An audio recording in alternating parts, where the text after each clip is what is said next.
When the second trial begins, the arena turns into a slaughterhouse. Most of the candidates panic, but our MC Onseol stays calm, backed against the wall like he's watching a corpse being examined. Then comes the real shock. In the final clash, everyone expects Nyung Woogang, the strongest, to slice Yunseol apart. Woogang swings a storm of slashes, but Yunseol keeps twisting away because he has already mastered Woogang's patterns by studying the corpses Woogang left behind. Onseol provokes him on purpose, forcing Woogang to rush in for a finishing strike aimed at the head and heart. In that one opening, Onseol ducks and drives his short sword into the weak point in the neck his grandfather taught him. Speaking of his grandfather, it all begins with our MC narrating how the old man found him abandoned in the snow, and they gave him a very nice name, Bu Yunseol. The old man went ahead to take him in and became his grandfather in the process. Apparently the old man is an undertaker, and Bu Yunseol also learned the way of undertaking from him.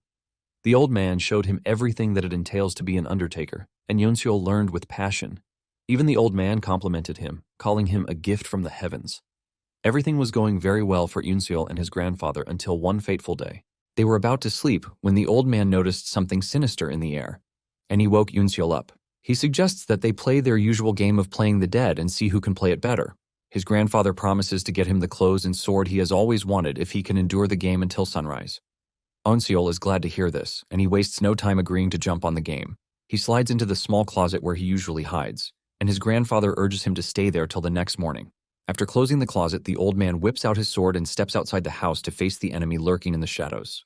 It turns out that the two are familiar with each other, and the enemy addresses the old man as Bujianyang, who was known as the seven-branched demonic blade. The enemy scolds Jianyang for leaving his position in the demonic palace as the vice master just to become trash in the woods. The dude unleashes his anger on Jianyang, but he is able to repel the initial attack, while telling him that he became an undertaker not to become trash but to repent of his past sins. Jianyang then tells the dude that he is ready to surrender his life, but suggests that they take the fight elsewhere to avoid dragging innocent lives into their private affairs. The dude agrees to this, but warns Jianyang to get rid of any thoughts about him running. Moments later, Yunseol can no longer hold himself inside the closet and is forced to step out. Even though he wanted the promised gifts so badly, he couldn't take the cold. Yunseol is surprised when he looks around to see that his grandfather is nowhere to be found, which is usually not the case. He steps outside the house to see what appears to be damage in the ground, and this is when he realizes that something might be wrong. He frantically dashes into the woods, and to his dismay, he finds his grandfather barely holding on to life. Jianyang's back is against a tree, and he is missing both arms and eyes. Onseol rushes over to his grandfather with loads of questions going through his head. With tears in his eyes, he asks his almost dead grandfather what happened, and all the man could do was apologize. The old man lets Onseol know that he is about to die, but urges him not to continue on the path of being an undertaker. In addition, he tells Onseol to forget about avenging him, but Onseol screams out in disagreement, saying he can't forgive those who did this to Jianyang. Onseol lets Jianyang know that the only reason he is going to let go of a quest for vengeance is if he dies alongside him. As he is about to lose whatever life force he has left, Jianyang makes a last request of Yunseol. He urges him to leave the location and go far away. Before finally crashing to the ground and dying, Jianyang lets Yunseol know that he enjoyed every moment that they spent together. Onseol can only watch in horror as his grandfather finally gives up the ghost, with his blood filling up everywhere. When he finally gets Jianyang's body back to the house, Onseol is burning with hatred and vengeance. He lets the old man know that he has no intention of listening to him this time around. He examines the body, and thanks to the knowledge he has gained from the old man while he was still alive, he is able to figure out that he lost both his arms at the same time. He could figure out the time of the attack move that was enacted to get the old man down. Everything from how Jianyang lost his arms down to his eyes, Onseol could picture it all. After putting everything together, he realizes that there is only one faction that could have delivered such a move, and this is the demonic faction. Onseol also figures out that the kind of move that was used was the Tianzhu yoga technique. After examining Jianyang's back, Onseol realizes that a type of hidden weapon that could shoot multiple projectiles at once was employed during the attack. He also noticed that Jianyang's undertongue and nails are discolored, which is a clear sign of poisoning. Putting all of these together, Onseol figures out that the attacker was someone from the demonic faction who has learned the Tianzhu yoga technique and possesses a high-caliber weapon that causes poisoning. Since there cannot be many people of the same trait and technique, Onseol is determined to find the person who did this to his grandfather. Onseol wastes no time embarking on his vengeance journey, and he is soon seen signing an agreement paper. While signing the papers, one of the instructors urges him to be damn fast about stamping it, But Yoonseol leaves him dumbfounded when he tears open his thumb to stamp the papers with his own blood. Yoonseol has dedicated himself to vengeance since his grandfather died, and he doesn't see himself taking any other path aside from this. This is all the more reason he is signing up for the competition, as he sees it as the first step to enacting his revenge. In this world, the Murim is controlled by the Orthodox and the unorthodox sects, and they have been keeping each other in check. The Orthodox sects are led by the Murim Alliance, since they are advocates for justice. On the other hand, the unorthodox sects are centered around the Demon Palace, which worships powers instead of justice. Even though they have been balancing each other out for a long time, the Orthodox sects decided that they wanted to push ahead. This led to the creation of the 18 martial masters, who are known as the Masters for the Greater Good. Because of the perceived threat, the Demon Palace decided to advance its power too. In an attempt to do this, they come up with a plan to create the 10 Demon Masters. The unorthodox sect is looking to pick 10 talented young ones and teach them the martial arts of the demonic sects. To make it interesting, they don't care about their past affiliations or what they were doing before they opt into the competition. Because of this clause, loads of young men headed to the Demon Palace, and one of them was our guy, Eunseol. While standing among the crowd of fellow youngsters like himself, Eunseol can feel the threatening aura coming from them, and he figures out that one of them is likely associated with the killer of his grandfather. Since his target is someone of high proficiency, Eunseol knows he has to become a martial master to have a chance against them. This is why he is determined to become one of the 10 Demon Masters, so he can acquire the strength that he needs to face his adversary. Moments later, a giant, scary-looking man emerges to address the potential Demon Masters, and he introduces himself as head instructor Hyuk Ryunyoung. The lads are all blown away when Hyuk lets them know who he is, and it appears that he is somewhat popular because of his works. Hyuk lets them know that they are there to identify the greatest prodigies among all the demon sects, and only those who pass through the trials prepared by them will become candidates to become one of the 10 Demon Masters. And for the first trial, he tells them that martial artists of the Demon Palace will inspect their physicality. The moment the lads hear this, they start to grumble because they don't see this as a trial, since they were expecting something quite intense for the competition. The martial masters ignore their worries and start to inspect their physical bodies to see who is worthy or not. Those who have bulky bodies, on the other hand, are relieved and happy that they get a free pass to the next stage. One of the instructors, Jin-gak, walks up to Eunseol to inspect his body. The moment he touches his body, he thinks to himself that Eunseol is dead. He wonders why Eunseol decided to participate in the first place, but he notices the terrifying killing intent emanating from Eunseol's body. Nonetheless, Jin-gak figures out that it would be disastrous if he allowed Eunseol to pass on to the next stage. Because of this, he doesn't allow him to go through, and Eunseol is not surprised. He already knows that he has no chance of passing because he doesn't have the physical body, since all he has been doing all his life is looking after corpses. However, Eunseol is convinced that they have not gotten to the end yet. Moments later, the instructor tells them that the first trial is over, and one of the lads erupts in anger, protesting that their way of doing things is unfair. He asks why they are bothering to host a competition when physical aptitude is all that they are concerned about. Hyuk then replies by telling the kid that he knows nothing. Hyuk says the most important thing when learning martial arts is the muscles and bones. Hyuk makes fun of the dude for failing their most basic standard, even though they made sure to open their door to all. The lad argues that they are supposed to get an opportunity, and this is when Hyuk replies that he has nothing to worry about because the second trial is coming, and he plans to pick those who can learn martial arts even with their poor physical state. Hyuk wastes no time announcing that they have gotten to the second trial. Surprisingly, the second trial requires that they fight each other to survive until there is only one person left. The majority of the lads are surprised to hear the instruction given to them, but the overstimulated lad from earlier wastes no time locking in. Since he is required to kill someone, his sights are locked in on his targets already, and this target appears to be Eunseol. He immediately grabs a spear and hurls it in Eunseol's direction with the fierce determination to send him to the afterlife. The spear ferociously aimed toward Eunseol's position, but in the end, it turns out that he isn't the target. The spear impaled the dude standing beside him, wearing red, who happens to be a rival of the attacker.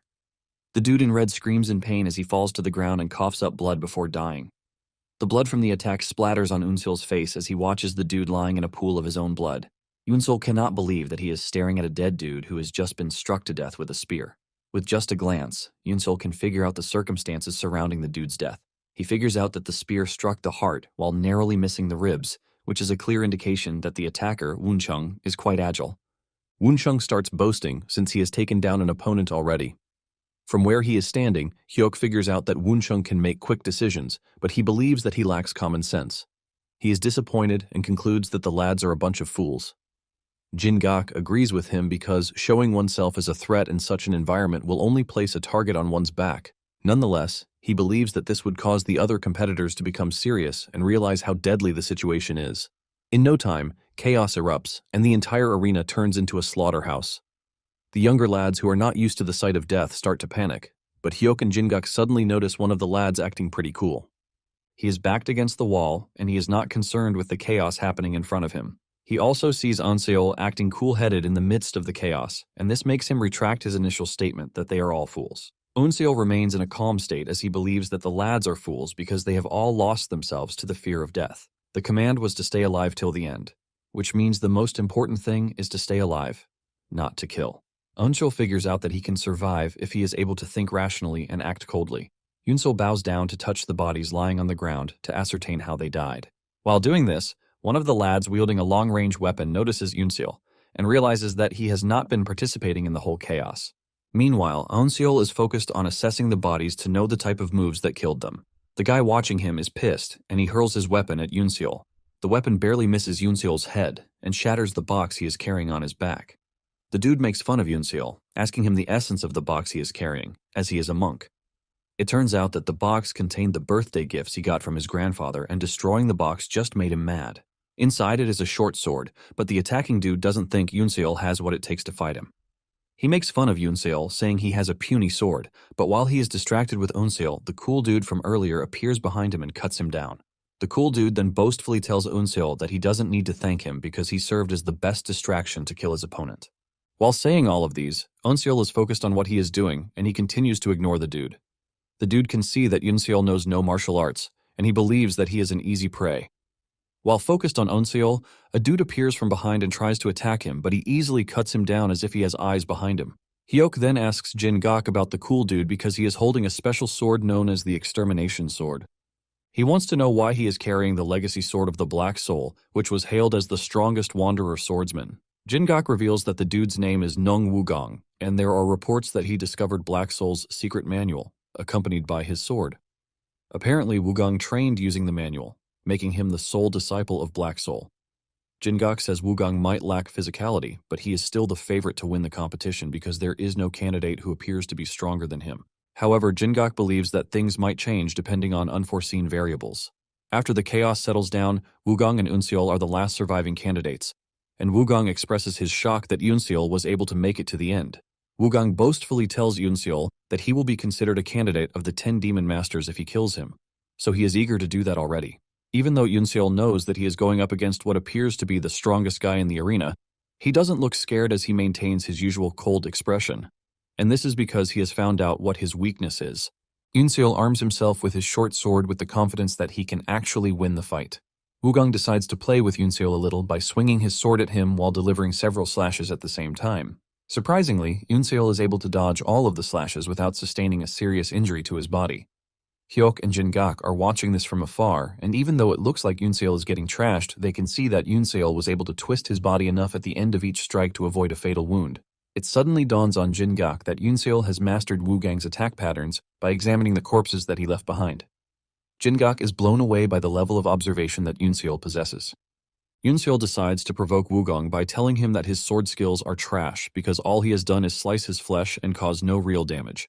Jin-gak senses the fact that Onseol is provoking Wugong, but he is worried that he might not be able to land the decisive counterattack that is needed to finish the fight. Onseol's plan works, and Wugong gets so pissed that he angrily goes after him in an attempt to finish him off.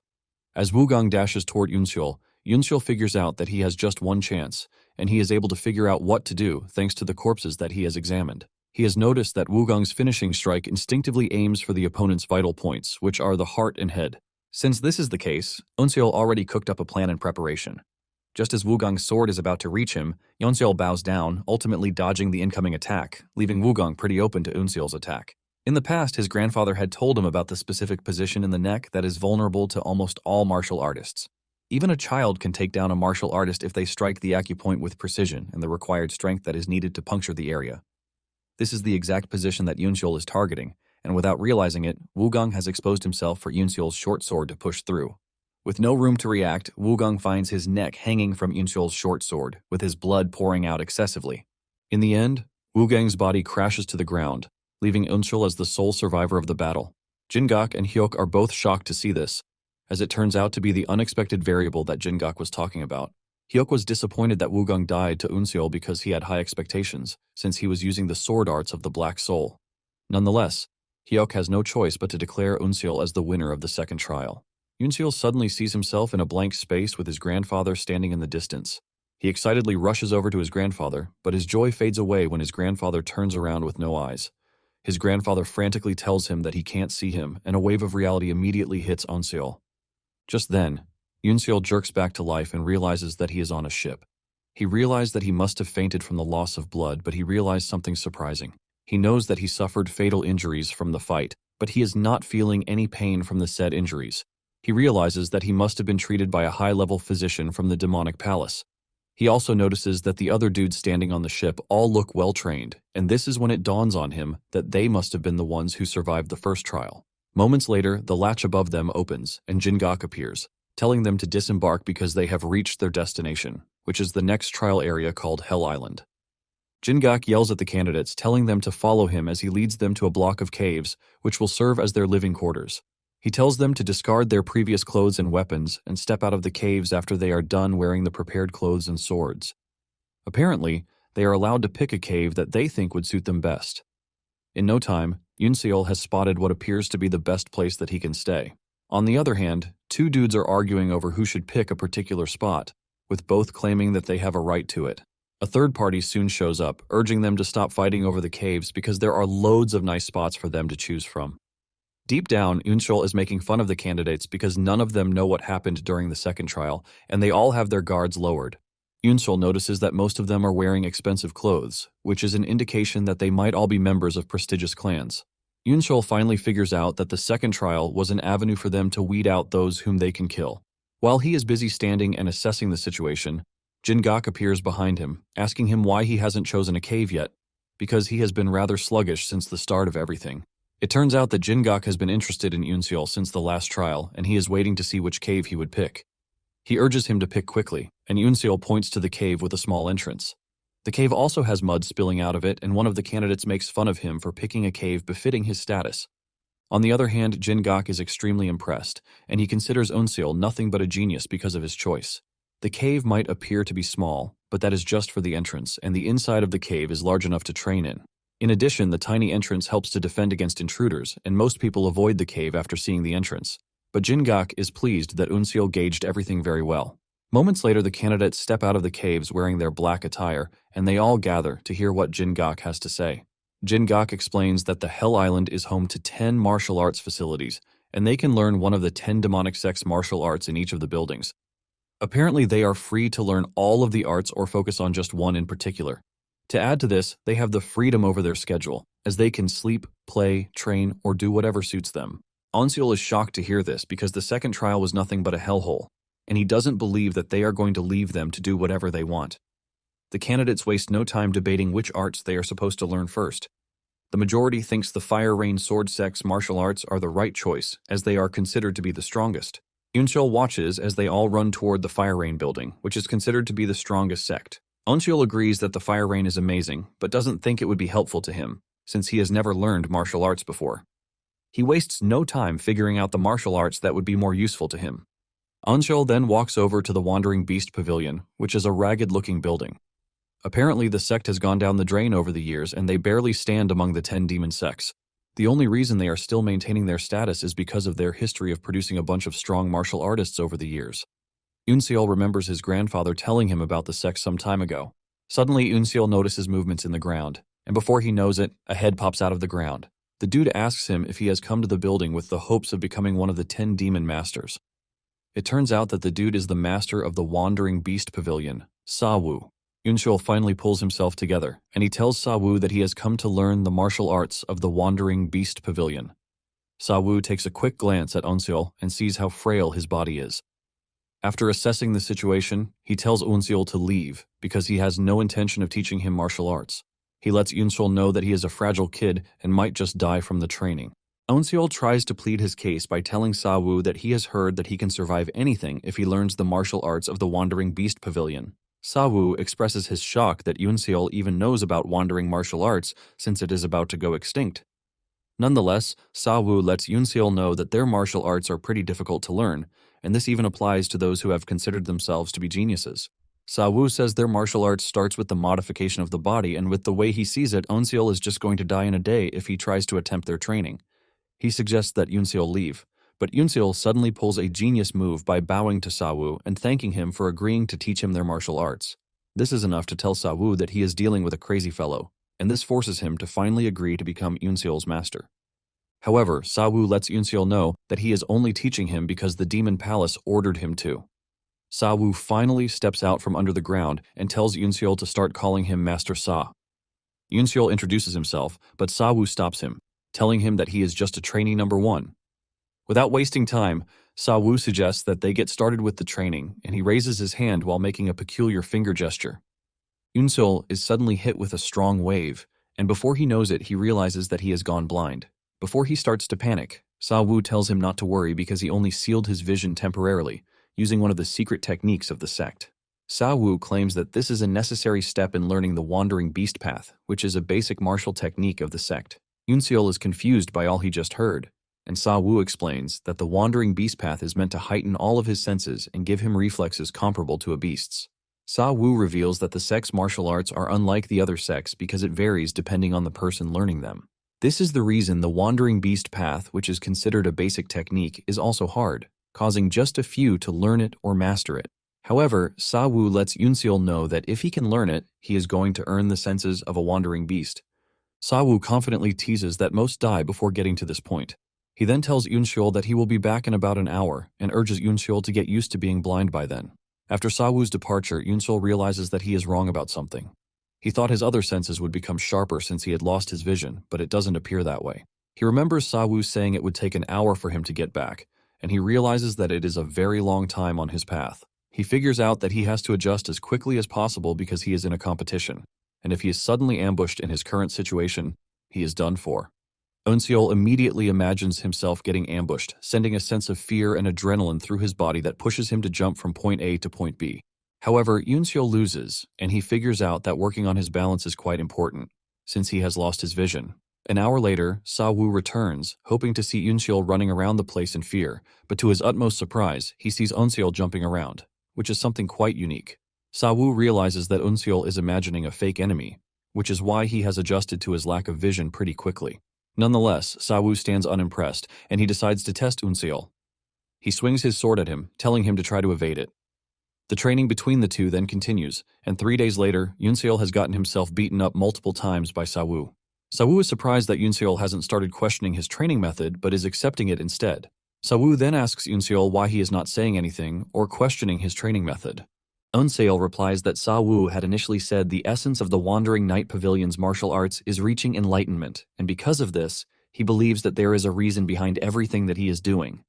Sa-woo is impressed by Yoon-seol's answer, and he tells him that he is actually right with his answer. He then suggests that they continue their training. Sa-woo charges toward Yoon-seol, but this time around, Yoon-seol's senses kick in, and he can suddenly feel Sa-woo's movement toward him.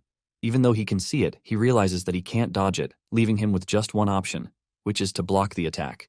In the last second of the attack, Yoon-seol raises his sword, and he manages to block Sa-woo's attack before it lands. This shocks Sa-woo to his bones because he wasn't expecting Yoon-seol to be able to do this just after 3 days. Nonetheless, Yoon-seol's block was sufficient, and the attack still sent him on his arse. Just then, Sa-woo throws a bamboo bottle at him, telling him to drink the contents of the bottle. Yoon-seol drinks it, expecting water, but to his surprise, it isn't. Before he knows it, energy is already surging through his body, and it is as if all of his lost nutrients are being replenished. It turns out that liquid is the spring spiritual water that Sa-woo had saved all of his life. Even though Sa-woo gave it out, he is not worried that it was a waste, and this is because he believes that he has just met the once-in-a-lifetime genius that he has been begging for all of his life. After regaining his strength, the training begins again, and they go at each other with high intensity. After swinging at each for a couple of minutes, Sa-woo suddenly stopped attacking and burst out laughing, as he had finally found what he was looking for the whole time. Suddenly, Eun-seol realizes that he can see again, and with a voice laced with honesty, Sa-woo urges him to forget about becoming one of the 10 demon masters and become an official disciple of his sect instead. Sa-woo assures him that he will make him one of the top 10 strongest martial masters of the demonic faction in just 10 years if he agrees to this. When Eun-seol hears this, He is heavily tempted by the offer because he doesn't think Sa-woo is lying, but then he remembers that his grandfather's killer is a skilled warrior. Because of this, Eun-seol doesn't think he would be satisfied with learning just the Wandering Beast Pavilion's martial arts. Eun-seol then humbly rejects the offer, telling Sa-woo that he wants to become a demon master. Sa-woo then tells him that he can forget about the fact that he can learn the 10 demonic sects martial arts because it is even impossible for someone like the Grand Heavenly Demon Emperor, who has enough talents to create martial arts of his own. Sa-woo continues by saying every martial art is suited for a certain physique and a type of energy. Eun-seol mentions that no matter how talented a person is, they can only learn 2 or 3 types of martial arts, which is why focusing on one martial art is the shortcut to becoming the strongest in the demonic faction. Even with all of his preaching, Eun-seol shows no sign of changing his mind, leaving Sa-woo no choice but to back off. Even though he is disappointed, he tells Eun-seol that he is going to teach him a different martial art. Eun-seol is surprised to hear this, because he has only learned the basics of the Wandering Beast sect, and Sa-woo lets him know that the sect's arts are not transmitted through steps or theory. In addition to this, Sa-woo tells Eun-seol that he has been practicing the wild beast path of his sect. This is when it dawns on Eun-seol that all of the sword strikes that Sa-woo unleashed on him were actual forms of the wild beast path.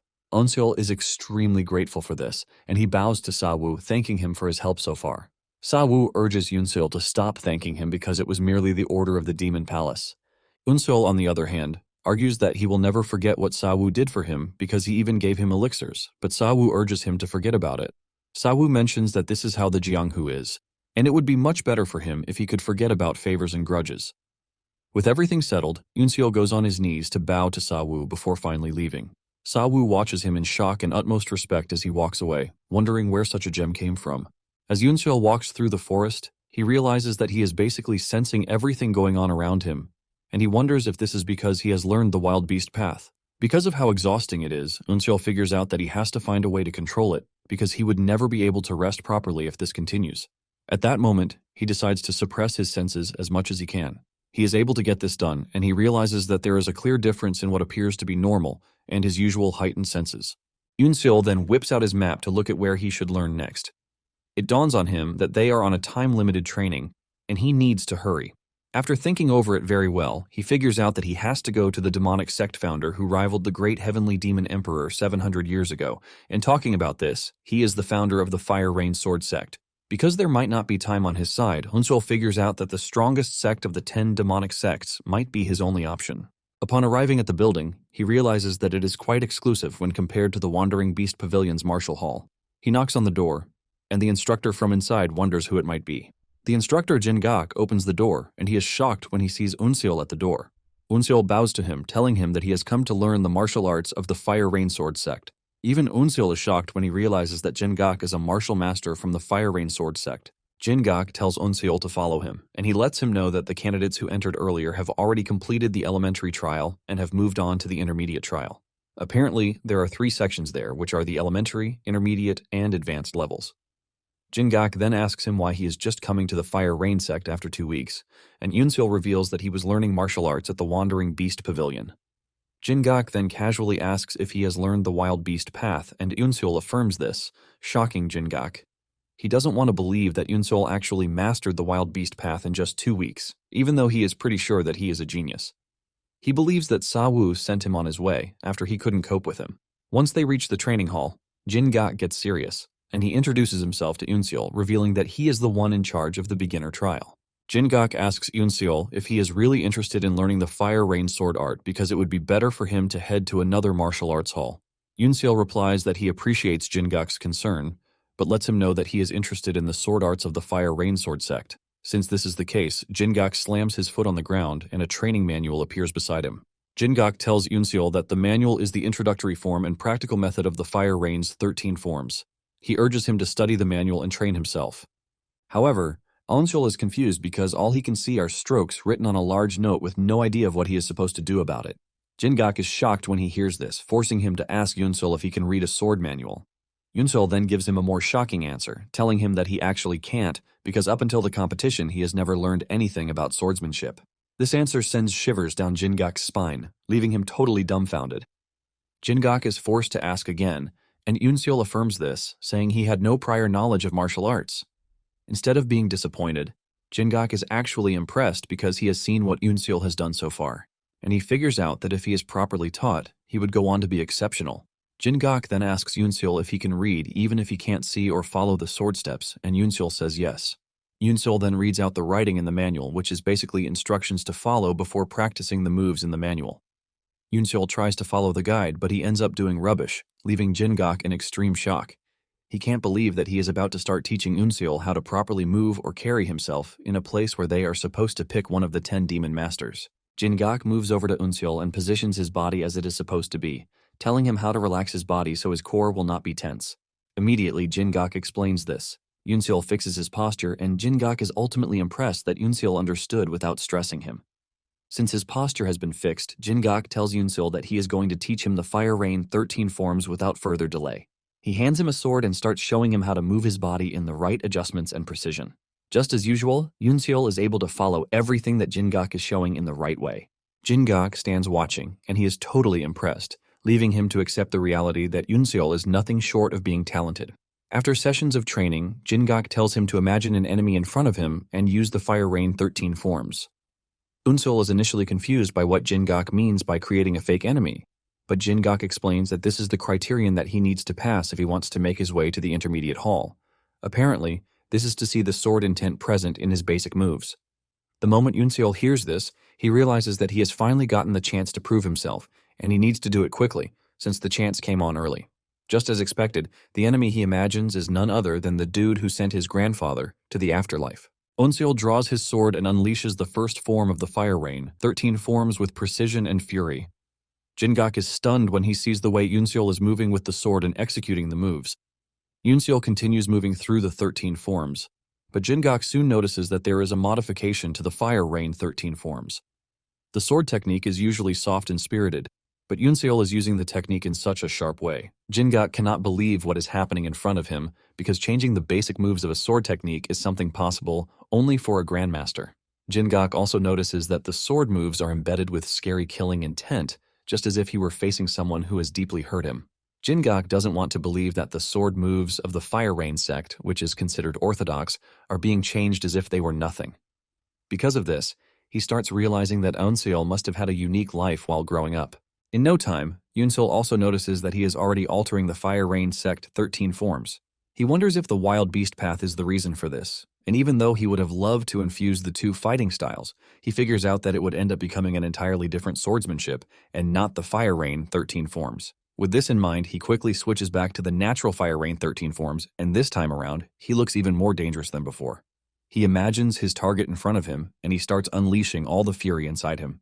Jin-gak watches in amazement, and he is forced to admit that Yoonseol is incredibly fast. As he gets closer to his target, Yoonseol loses himself in the moment, and as if his target is real, he figures out that he can't allow his target to escape. Because of this, he decides to use all the techniques he has left in one go. Yoonseol releases all his fury at once and delivers several dangerous slashes to make sure he takes his enemy down, but he does this in such a way that it affects him, causing him to lose his balance and grip on his sword. Jin-gak watches as Yoonseol loses to his opponent, but instead of being mad, he is actually impressed. Yoonseol is shocked when he hears Jin-gak tell him that he passed the test. Jin-gak then explains to him that what is actually tested is his understanding of the sword and his execution of the Fire Rain 13 forms in a real fight. Jin-gak helps Yoonseol pick up his sword, and he tells him that he passed the criteria set for the test. Jin-gak lets Yoonseol know that his Fire Rain technique is quite incredible, and he urges him to head to the intermediate chamber. Yoonseol is extremely grateful for what Jin-gak did for him because he knows how annoying and stressful it must have been to teach him about swordsmanship when he had no prior knowledge of it. Yoonseol shows his gratitude by bowing to Jin-gak, thanking him for everything so far. Jin-gak then tells Yoonseol to continue working hard, and then mentions that he could sense the strong killing intent coming from his sword. As his last advice, Jin-gak urges Yoonseol not to lose himself because of the killing intent. As they say their goodbyes, Jin-gak finally understands the fact that Yoonseol learned the wild beast path in just 2 weeks because his learning speed is incredible. Because of this, he is even moving to the intermediate chamber way faster than Jin-gak himself expected. Jin-gak was initially doubtful of Yoonseol's capability of making it to the intermediate chamber, but after their session together, he is certain that he would. In addition, Jin-gak is pretty confident that the intermediate chamber instructor, Cheon Woogang, would be obsessed with Yoonseol by the time he spends some time with him. Yoonseol soon makes his way into the intermediate chamber, and the instructor doesn't welcome him with warm hands, as he urges Eunseol to buzz off because they are full already. Cheon is acting cold toward him because he is not impressed with the fact that Eunseol just passed the elementary chamber after weeks of training. Cheon says Eunseol has no chance in the intermediate chamber with the type of talent that he has. In his defense, Eunseol explains to Cheon that he came late because he spent time training at the Wandering Beast Pavilion. When Cheon hears this, he is still not impressed, as he believes that Eunseol must have escaped from the wild beast training thanks to the intense training over there. However, since Eunseol passed the elementary test, Cheon has no choice but to tell him to take his seat with the rest of the candidates. Cheon then continues his teaching, telling the candidates that the Fire Rain Thundering Sword that they are about to learn is made of rapid movements, and if they are not skilled with the sword, they are going to end up harming themselves. Cheon continues by saying the Thundering Sword is pretty hard to use in combat, just like the Fire Rain 13 forms. Nonetheless, they are required to learn it because it is a basic martial art, and the main focus is to sharpen their prowess with the sword, not to win. Cheon then calls forward one of the candidates, Bayok Hansung. For their practical purpose, Cheon tells him to pick an opponent to duel. Bayok smiles evilly before asking if he is allowed to pick anyone of his choice, and Cheon says yes. Just as expected, Bayok points to Eunseol, saying he wants him as his opponent. Cheon wants to debate this, but Bayok reminds him that he already told him that he can pick anyone. Cheon still tries to fight the decision by asking Bayok how he plans to test his knowledge against someone who just joined the class. Cheon urges Bayok to pick someone else, but Eunseol suddenly cuts in, telling the instructor that he is fine with it. Cheon is shocked to hear this, and Eunseol tells Cheon that he learned how to use the sword from Jingak. Eunseol says he believes that he has a better chance at learning if he practices against others. To Cheon, Eunseol is only trying to protect his ego, but he is not going to stop him. Cheon then tells them to go ahead, saying he hopes that they can reach the advanced chamber. Bayok, on the other hand, considers himself the luckiest dude on the planet because he just got himself a rookie that he can trash in whatever way he likes. He is even planning to kill Eunseol so he can show how skillful he is to the rest of the class. The two then arm themselves with wooden swords in preparation for the battle. Bayok commends Eunseol for his bravery, but tells him that he needs more than bravery if he is going to survive in the Murim. Bayok wastes no time dashing toward Eunseol, but Eunseol easily dodges his attack. Bayok is impressed, but believes that Eunseol won't be able to keep it up. He goes hard again, forcing Cheon to block his next attack with his sword instead of dodging. With the way their swords are hitting each other, Bayok can see that Cheon is truly a beginner, and this makes him even happier. Bayok continues having fun with Cheon and even unleashes the Thundering Sword technique, but Eunseol remains calm-headed as he dodges everything that Bayok throws at him. At this point, frustration has started setting in, and Cheon can see this. He figures out that Bayok might not be skilled with the sword, but at the same time, Eunseol is dodging everything as if he is predicting Bayok's moves. This starts to convince Cheon that Eunseol might have truly learned the wild beast path. Since he is a martial artist, he knows how difficult it is to learn the wild beast path even though it is just a basic technique. Because it is usually learnt by experienced martial masters, Bayok doesn't want to believe that Eunseol has learned it in just 2 weeks. Cheon decides to make everything serious, and he tells Eunseol that the duel is not only about dodging because he is watching to see their sword skills and to also test their reflexes. Upon hearing this, Eunseol decides to get serious with Bayok, and he goes after him with the Fire Rain 13 forms. However, Bayok doesn't feel any form of threat from the technique because it appears to be slightly different from the 13 forms. He is confident enough to think he can actually dodge the slash with little to no effort. However, he soon realizes that he might actually be wrong because the sword technique comes at him so hard that he finds himself struggling. Several questions start running through Bayok's head as he wonders if Eunseol was intentionally testing him with a variant of the 13 forms just so he can mock him. He also wonders if Eunseol is doing this to get noticed by the instructor so he can be automatically promoted to the advanced chamber. Realizing that with the way things are going, he is going to be disgraced, Bayok decides to tap into another sword style, the Asura sword style. He delivers the blood-shattering strike in an attempt to finish off Eunseol in one go. Apparently, the sword style is a lethal move of the Asura sword sect, and since Cheon didn't restrict the type of sword styles that they can use, he cannot stop the fight. Suddenly, Cheon notices that even with the fact that Eunseol is going up against a dangerous fighting style, he has maintained his balance. The thought of Eunseol actually learning the wild beast path crosses his mind yet again, even though he still doesn't want to believe. Eunseol continues dodging the attacks coming at him, forcing Bayok to resort to an even deadlier technique, the Bloody Wind Warping Moon. Even Cheon is dumbfounded when he sees this, and he watches in horror as Bayok leaps into the air toward Eunseol. Everything happens so fast, and by the time everything becomes clear to everyone, Eunseol's sword is pushing toward Bayok's chest with the help of the Fire Rain 13th form. Onseol looks pretty cool as he retracts his sword, and Bayok coughs up blood before crashing to the ground, seemingly appearing to have died from Yunseol's strike. Everyone's eyes light up in shock and horror as they all try to digest the fact that Bayok might actually be dead. Onseol walks away to return the training sword, and Cheon stands over Bayok's body to see that he is truly dead because he got hit in a very vital spot. Cheon then turns to Onseol, asking him if he has always been a disciple of the Wandering Night Pavilion, but he says no. Cheon is forced to ask him if he truly mastered the wild beast path in just 2 weeks, and Onseol replies that all he did was learn the basics of the whole thing. Cheon smiles in disgust when he hears this, since what he just witnessed doesn't appear to be basic in any way or form. He teases Onseol, asking him if he has been taught how to learn too. Onseol tries to defend himself, but Cheon cuts him off, telling him to clean up the mess he made. Grumbling soon erupts among the candidates, who believe that it is wrong that Onseol committed murder during a normal sparring session. They all expect him to be punished for this, but Cheon quickly clears up their mistake. He lets them know that it might be called a martial chamber, but they should not mistake it for one. He reminds them that they are on Hell Island, and if they use a technique that is meant to kill the opponent, they should expect the same to be used against them. With this in mind, Cheon begins the training session again, and the candidates start sparring against each other. Those lost during the sparring session are all sent away by Cheon as he tells them that they have failed the trial. He tells them that they are all free to find another martial hall that would accommodate them because their time with the Fire Rain sect is over.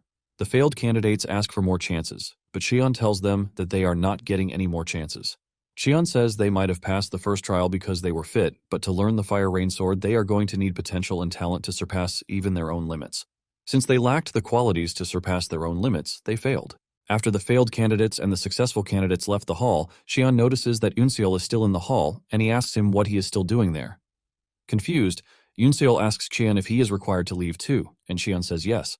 He tells him that he won and has gained the status to pass on to the advanced chamber.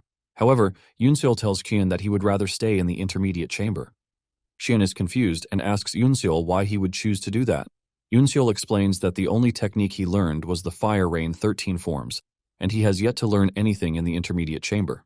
Cheon is surprised that Onseol learned the Wild Beast path, which allowed him to see through Bayok's attack, but he claims that he hasn't learned anything.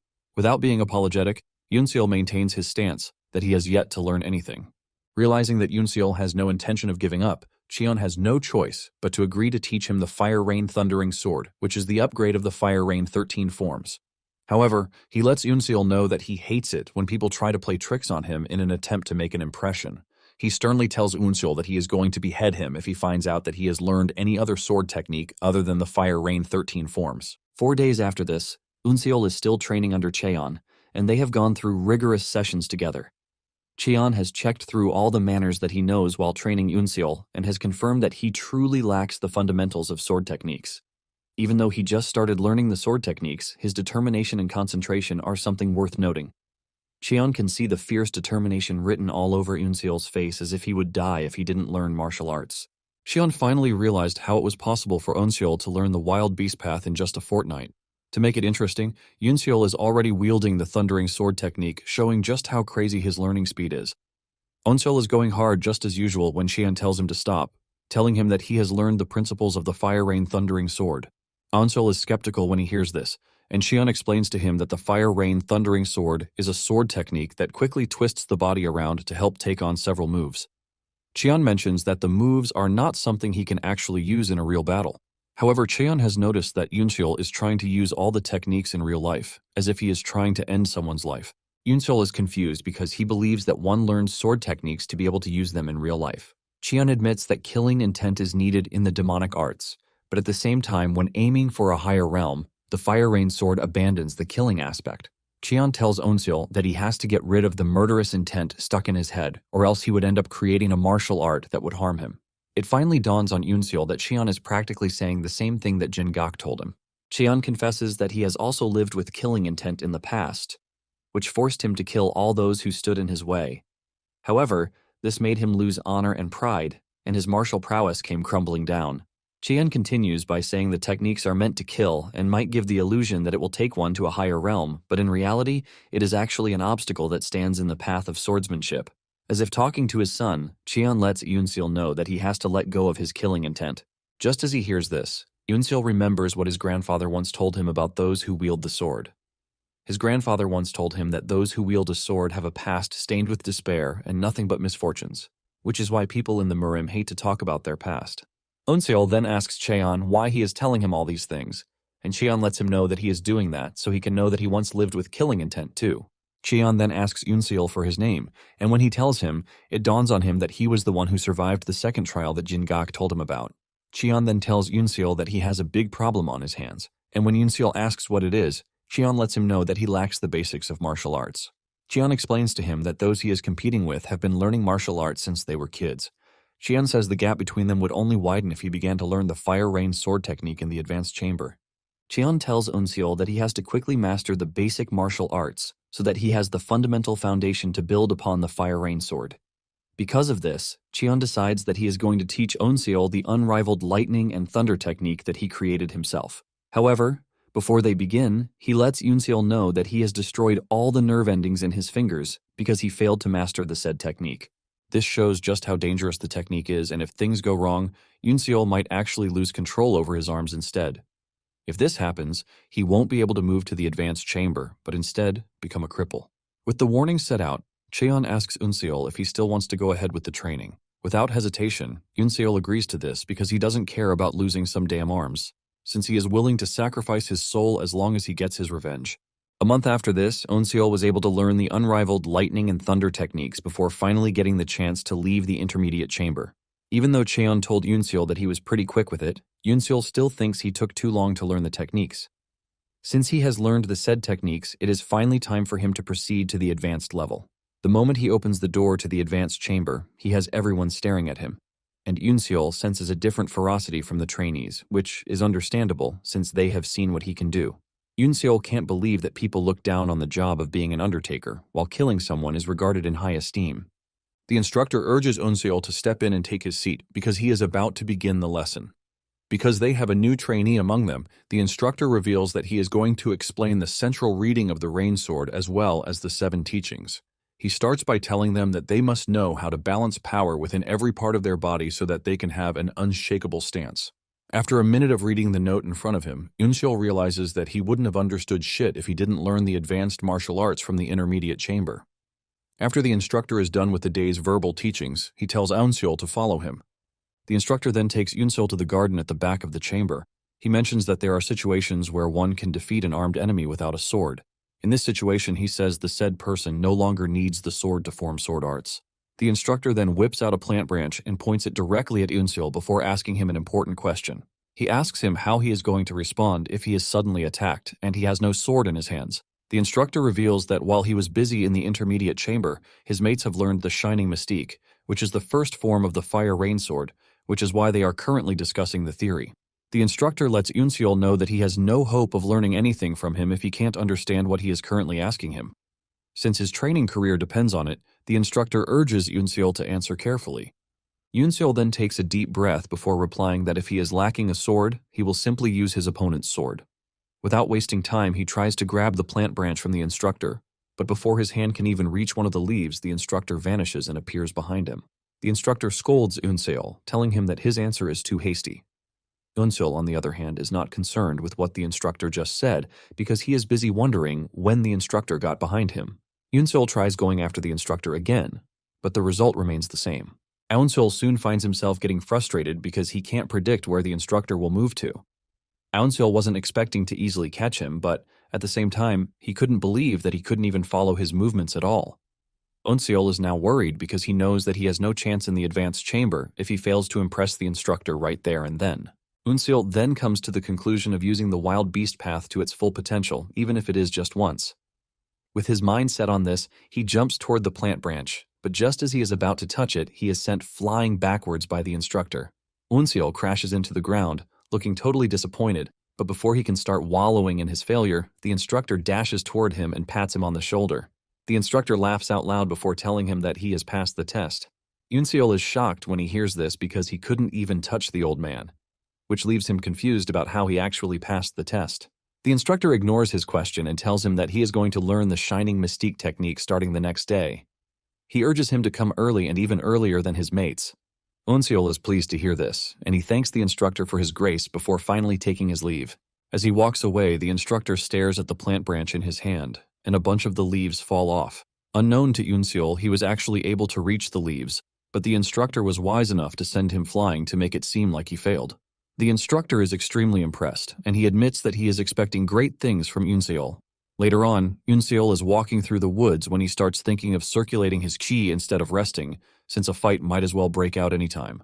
Suddenly, he notices multiple presences behind him, and thanks to his wild senses, he is able to figure out how many are out there. 5 dudes soon appear behind, and they all look pissed. They tell Yoonseol that he has been acting pompously since the intermediate chamber, and they are there to teach him a good lesson.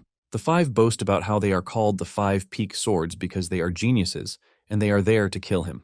Instead of engaging in baseless arguments with the 5, Yoonseol leaves his sharp senses turned on, and with this, he is able to figure out that there is one more person lurking in the shadows. Just as the 5 are about to make their move, a scary dude appears behind and knocks out the ringleader. He crashes to the ground from just a strike, and this sends fear down the spines of the others. They turn around to see the attacker, who turns out to be a strong trainee known as Seo Jinha. Jinha ignores the other 4 and turns to Yoonseol, telling him that they need to talk. The 4 manage to get his attention by asking him what he is doing there, and Seo Jinha tells them to piss off because he has no business with them. The 4 pick up their last dude and they dash out of there while promising to get back at Yoonseol. Without a doubt, Yoonseol could clearly see that Jinha is quite strong. Once Jinha confirms that the 4 are gone, he turns to Yoonseol to ask him a seemingly important question. He points his sword at him and asks him who he is, and the question leaves Yoonseol confused. Earlier that day in class, the instructor had called Yoonseol out to try out his technique. Yoonseol grabbed his sword and took in a deep breath before he started swinging his sword with precision. After swinging for a couple of minutes, he finally stops, and the aftermath of his move is clear cuts in the ground. Even the instructor is impressed because Yoonseol has somewhat embedded the technique with killing intent. After he is done showcasing his prowess, the instructor calls the next trainee, who turns out to be Seo Jinha. As he steps onto the stage, he walks past Yoonseol, and he looks absolutely menacing. When it is time for Jinha to show off the first technique of the Fire Rain Sword, he changes it and displays a technique that is a perfect counter to what Yoonseol just displayed. Yoonseol had seen this as a clear warning. Now that he is standing face to face with Jinha, Yoonseol asks him what he meant by who he is. Jinha screams at Yoonseol, believing that he is only playing dumb to the question. Jinha reveals that he is well aware that not everyone is there on the island because they want to become one of the 10 Demon Masters. The moment Yoonseol hears this, reality starts to dawn on him. He realizes that the opportunity to learn the 10 demonic arts is quite amazing, but everything was rushed and appeared to be badly executed.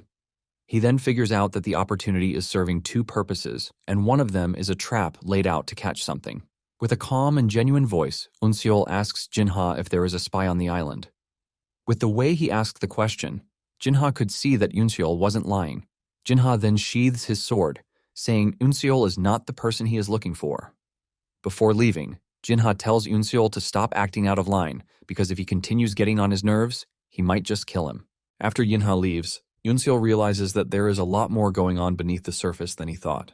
Yoonseol figures out that it is normal for him to have missed some things because he has been solely focused on training. Yoonseol decides to push any thoughts of distraction out of his mind because no matter who it is, he will end up fighting them in the end. Not long after this, the instructor tells the trainees that they have come to the end of their training. After giving them a farewell speech that also counts as a motivational speech, he wishes them luck on their adventure in the Murim. Suddenly, the bell goes off. And while the trainees are wondering what is happening, the instructor tells them to head to the Stone Mountain, which is located in the center of the island.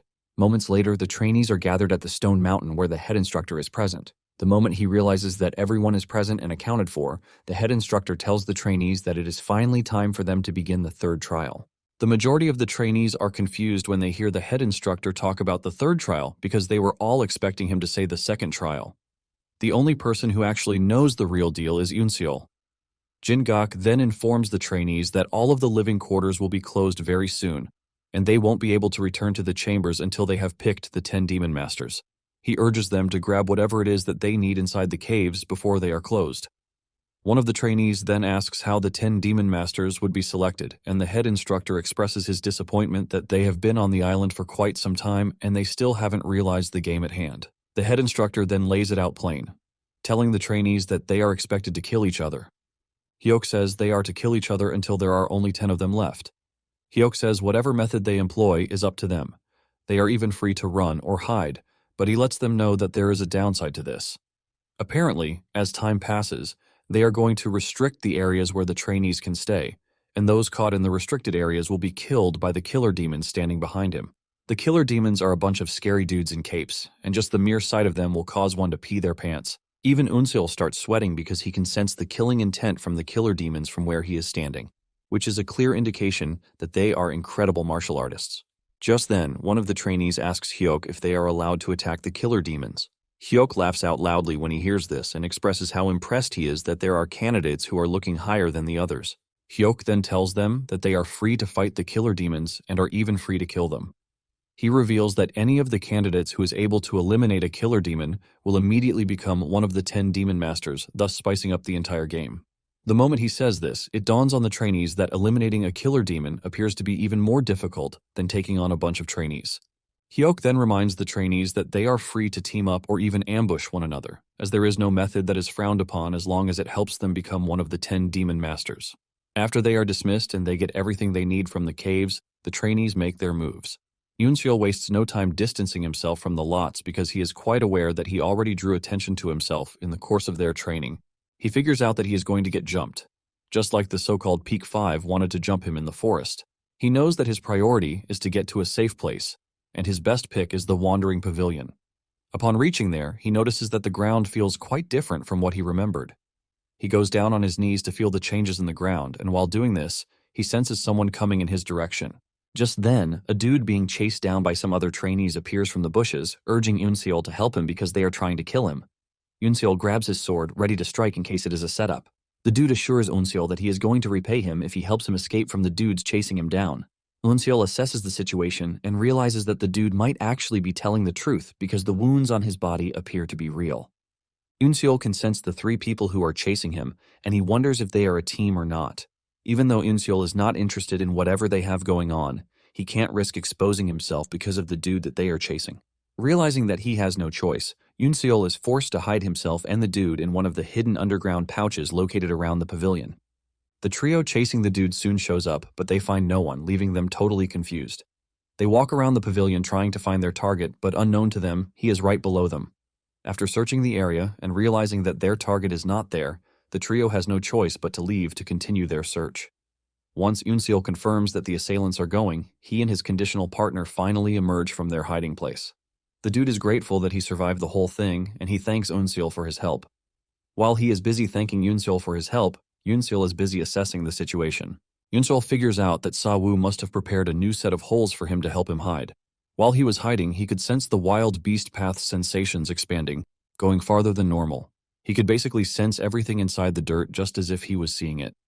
He realizes that Sa-woo must have wanted to teach him the path that uses vibration. His conditional partner finally introduces himself as Gyum Chil-young, and he is from the Blood Sect. Gyum asks to know Unseol's name, but he just ignores him. Unseol is not ready to sit down, and he starts heading to his next location. Gyum urges him to stop, and he asks him if he can join him just to be safer. Gyum says he sees Unseol as a trustworthy person since he helped him escape earlier. Unseol remains silent, and Gyum decides to take his silence as a yes. With excitement written all over him, he runs after Unseol like he is a lost puppy, ultimately becoming his partner. After walking for a couple of minutes, Unseol puts his hand on the ground to feel the earth's vibrations. With the help of this, he is able to figure out that there is a fight going on ahead, and he suggests that they take a different route to avoid the battle. Gum is blown away when he sees what Unseol can do, and he urges him to teach him how to do it, but our guy just ignores him and continues walking. Suddenly, Unseol hears one of the fighters talking about how determined he is to avenge his fallen comrades. The moment Unseol hears this, it sends a familiar feeling down his entire body. He realizes that the guy is also pursuing the feeling of revenge just as he is. Gyum notices the sudden change in Unseol, and he asks him what is happening. But before he can talk further, Unseol lets him know that they are taking a detour. It turns out that Unseol doesn't want to avoid the fight again, but wants to be actively involved in it. As they approach the battle area, a trainee is perfectly hidden on a tree branch, and the moment he notices Unseol, he makes his move. However, Unseol easily blocks his attack, shocking the dude, who thought he had the upper hand. He frantically asks Unseol how he was able to stop the forbidden ultimate concealment technique when he is not an assassin. Unseol ignores his question and replies with a fatal slash cut to slice him in two. Unseol admits that the assassin technique would have been a pain in the ass if he hadn't learned the wild beast path. Since the fight is still ongoing, Unseol thinks of helping the trapped dude get rid of the assassins so he can tell him how it feels to accomplish revenge. Just as they are about to finish him off, Unseol appears out of nowhere and attacks them. The sudden attack shocks them, giving Unseol the edge as he delivers his devastating slashes. However, one of the assassins appears right behind Unseol and almost cuts his head off, but Unseol dodges the strike. Before he knows it, Unseol finds himself surrounded, but they still pose no threat to his ferocity. He is able to cut them down, leaving just one dude. While he is preparing to go up against the dude, the trapped guy thirsting for vengeance emerges from behind to kill the last assassin. Having cut down the last assassin, he lets off a huge smile that he was able to accomplish his vengeance. Suddenly, he crashes to the ground before Unseol even gets to ask him anything. Gyum emerges from the bush where he is hiding, asking if the fight is over. Unseol ignores him and bows beside the dude to check him out. This is when Gyum finally shows his true colors as he tries to stab Unseol from behind.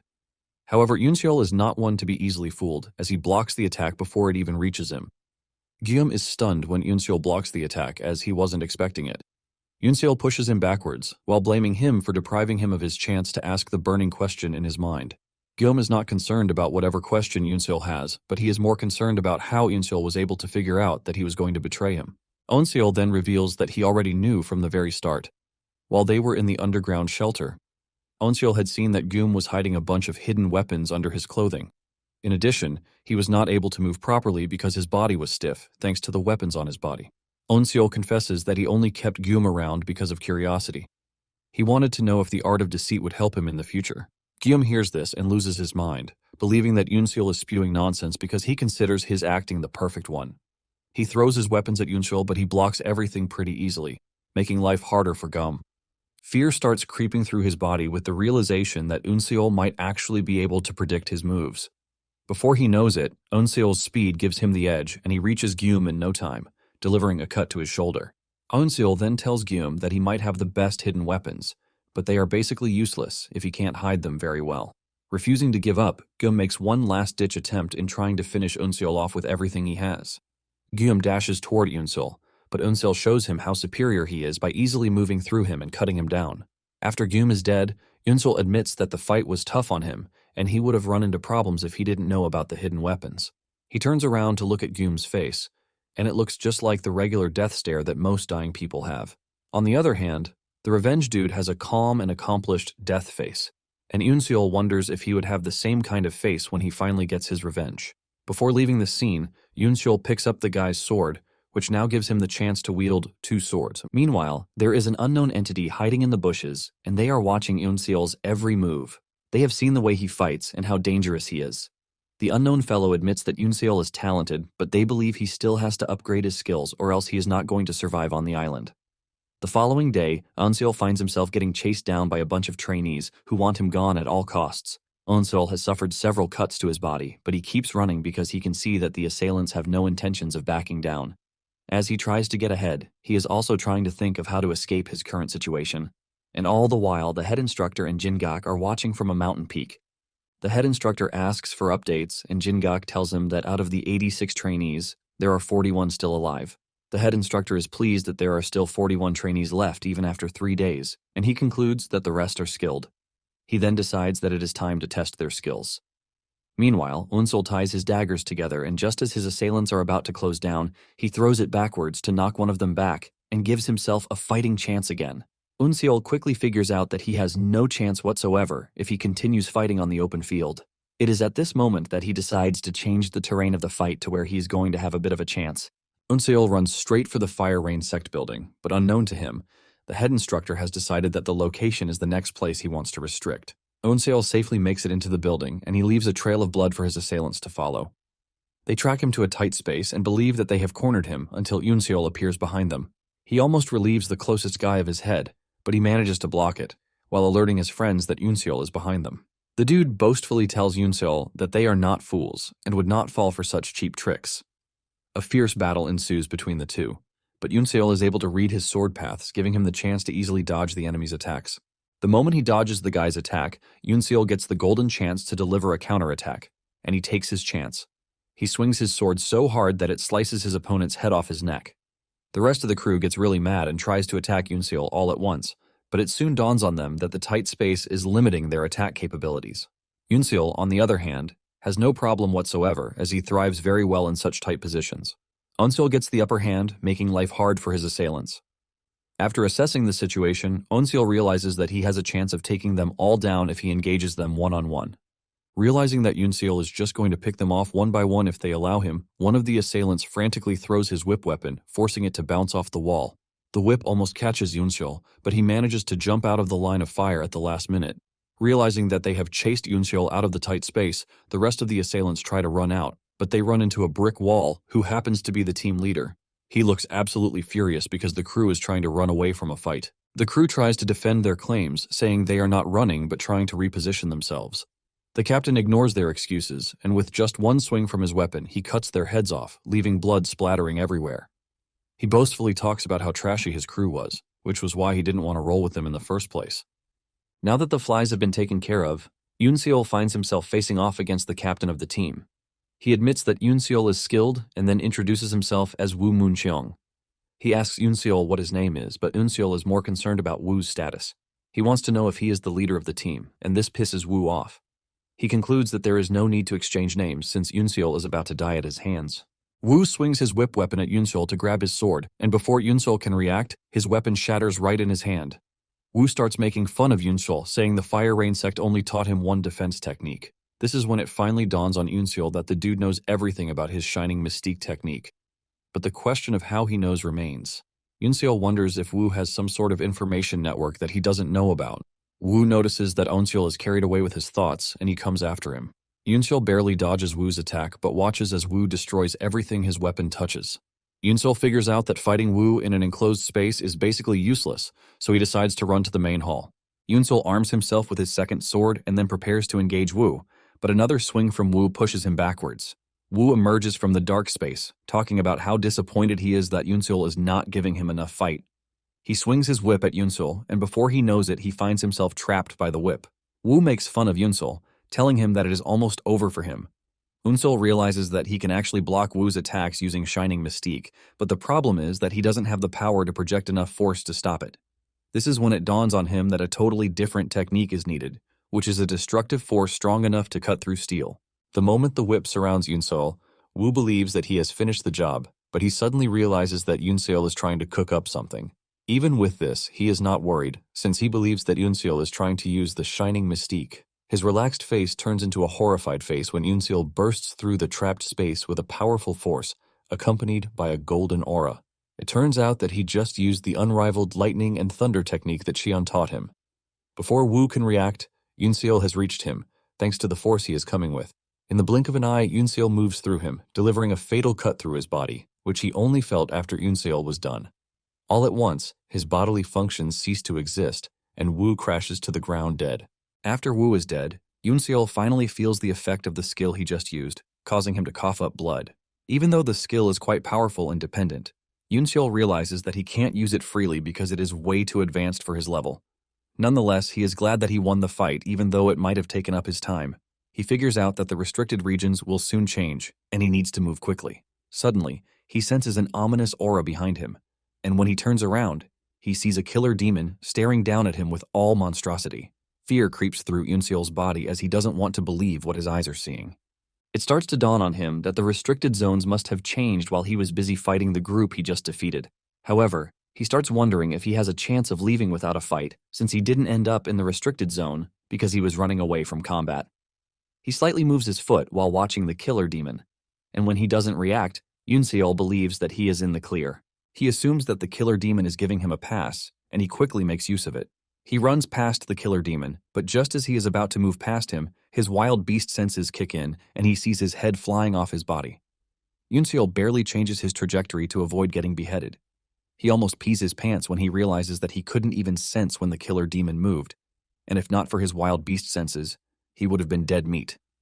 Yoonseol finally comes to the conclusion that he can't be fooled by the killer demon's calm face because the moment he makes a move, he is going to attack him. Yoonseol then remembers what Sa-woo told him about carnivores and herbivores. He had learned that predators have a hard time catching their prey whenever it is moving in the zigzag position. However, the carnivore still comes out on top, and this is because the prey's movement gets predictable at some point, giving the predator the chance to intercept and kill their prey. Since predictability is the issue, Yoonseol lets off a loud scream before deciding to start moving in the most weird way to make sure his movements can't be predicted. Yunseol kicks his plan into motion, and his first move is able to evade the killer demon, impressing the dude. Yunseol starts with a predictable zigzag movement, and the moment the killer demon catches on to this, Onseol starts dodging his attacks with the wild beast path. Just as he is about to make his final move, he realizes that the killer demon has gotten to him, and he has his sword to his neck. Sweat ran down his face with the realization that he was too late. However, he is shocked when the killer demon suddenly stops instead of executing him on the spot. Onseol looks around and realizes that he has crossed the restricted area already. Onseol takes a moment to think about what just happened and realizes that he couldn't even make a single opening, though he put his all into it. Yunseol turns around to leave and finally understands what it means to be a martial artist. It dawned on him that he was just a frog in a well, and he stood absolutely no chance. After making it to a safe distance, Onseol takes a moment to think about the whole situation again, and he realizes that the killer demon actually has skills that can match his grandfather's killer. Onseol figures out that he has to be able to surpass the skills of a killer demon if he wants to have a chance. Suddenly, he hears a voice behind him, telling him that he has been looking for him. He turns around to see a dude sitting on a rock and staring at him, and talking about the wild beast path that Yunseol learned. Yunseol hears this, and figures out that a lot of info has been passed around about him. The dude initially plans to introduce himself, but changes his mind, saying Yunseol is about to die, so he has no reason to know his name. The dude charges toward Yunseol, but Yunseol remains calm as he easily moves to dodge the dude's attack. The dude is impressed that Yunseol actually dodged his attack with his beast-like senses. The dude admits that Yunseol is on the path to becoming one of the demon masters in the future, which is why he absolutely has to kill him. The dude changes his attack trajectory, and with the way he is speaking, something important finally crosses Yunseol's mind. However, he quickly filters his mind of all distracting thoughts before he gets himself killed. He blocks the dude's attack, but the reverberation from the sword sends a peculiar sensation through Unseol's body. After a few more moves, Yunseol finally confirms his suspicion. He remembers he and his grandfather once attended to a corpse, and his grandfather tells him that the dude died at the hands of the 5 tiger-severing blades of the Hebei Feng clan. His grandfather knew this because there wasn't an external wound on the dude, but all of his bones were shattered. Yunseol's grandfather explains that the 5 tiger-severing blades specialize in qi flowing into the opponent whenever their weapons touch each other. Remembering the words of his grandfather, Yunseol speaks out to let the dude know that he is aware that he is currently using the 5 tiger-severing blades technique that is peculiar to the Hebei Feng clan. The dude is shocked when he hears this, and he starts questioning Yunseol about how he knows this. Apparently, one of the characteristics of the fighting form is the absorption technique, which is one of the basic techniques that uses qi. It is just like a vortex that pulls everything into it, thus using this to mess with their opponent's weapon. While the opponent's weapon is twisted, they use the opportunity to fully take them down. Back then, Yunseol was blown away by how his grandfather explained everything, and he asked his grandfather if the Hebei Feng clan was the most powerful martial arts sect. His grandfather explained that the technique might be dangerous, but at the same time, it is bound to affect them too, since they are going to get close to their opponent. Remembering this, Unseol decides that he is going to use the technique against the opponent. Unseol dashes toward the Feng dude, and the guy finally prepares to engage Unseol, using the clan's way. Feng talks about how he plans to uproot all of the demon seedlings before they get the chance to become demon masters. Just as Unseol is about to reach him, he does something by plunging his sword into the ground. Feng thinks Unseol must be crazy, but he soon realizes that he is on the wrong side when Unseol dodges his attack and appears beside him. Unseol kicks him right in the stomach, causing him pain, while also pushing back. Unseol then returns to pick up his sword while smiling because his plan is clearly working. However, Unseol is not completely relying on what he just did because he could clearly see that it dealt little damage. He is not entirely worried since his opponent has been training for a long time, and he doesn't expect to just take him down with cheap tricks. However, he is now glad that he knows how to counter him. While remembering the words of the advanced chamber instructor, the man told him to let the opponent attack first before making his move in a split second. Feng soon makes his move, and instead of panicking and acting recklessly, Unseol decides to go with the flow of the attack with the hope of changing the flow at the last second. Unseol does exactly this and barely misses Feng's head. Feng's life flashes before his very eyes, and this is when he realizes that Unseol is using his own technique to his advantage. Feng doesn't want to believe that this is possible because the energy-absorbing technique that he is using is strong enough to even pull a boulder from a long distance. Apparently, the technique is so strong that even expert swordsmen find it difficult to counter, which is why Feng doesn't want to believe that someone as young as Unseol has what it takes to counter him. Feng then tries another attack, and this time around, he makes the absorption stronger, but unknown to him, he is just going to make Unseol's sword faster.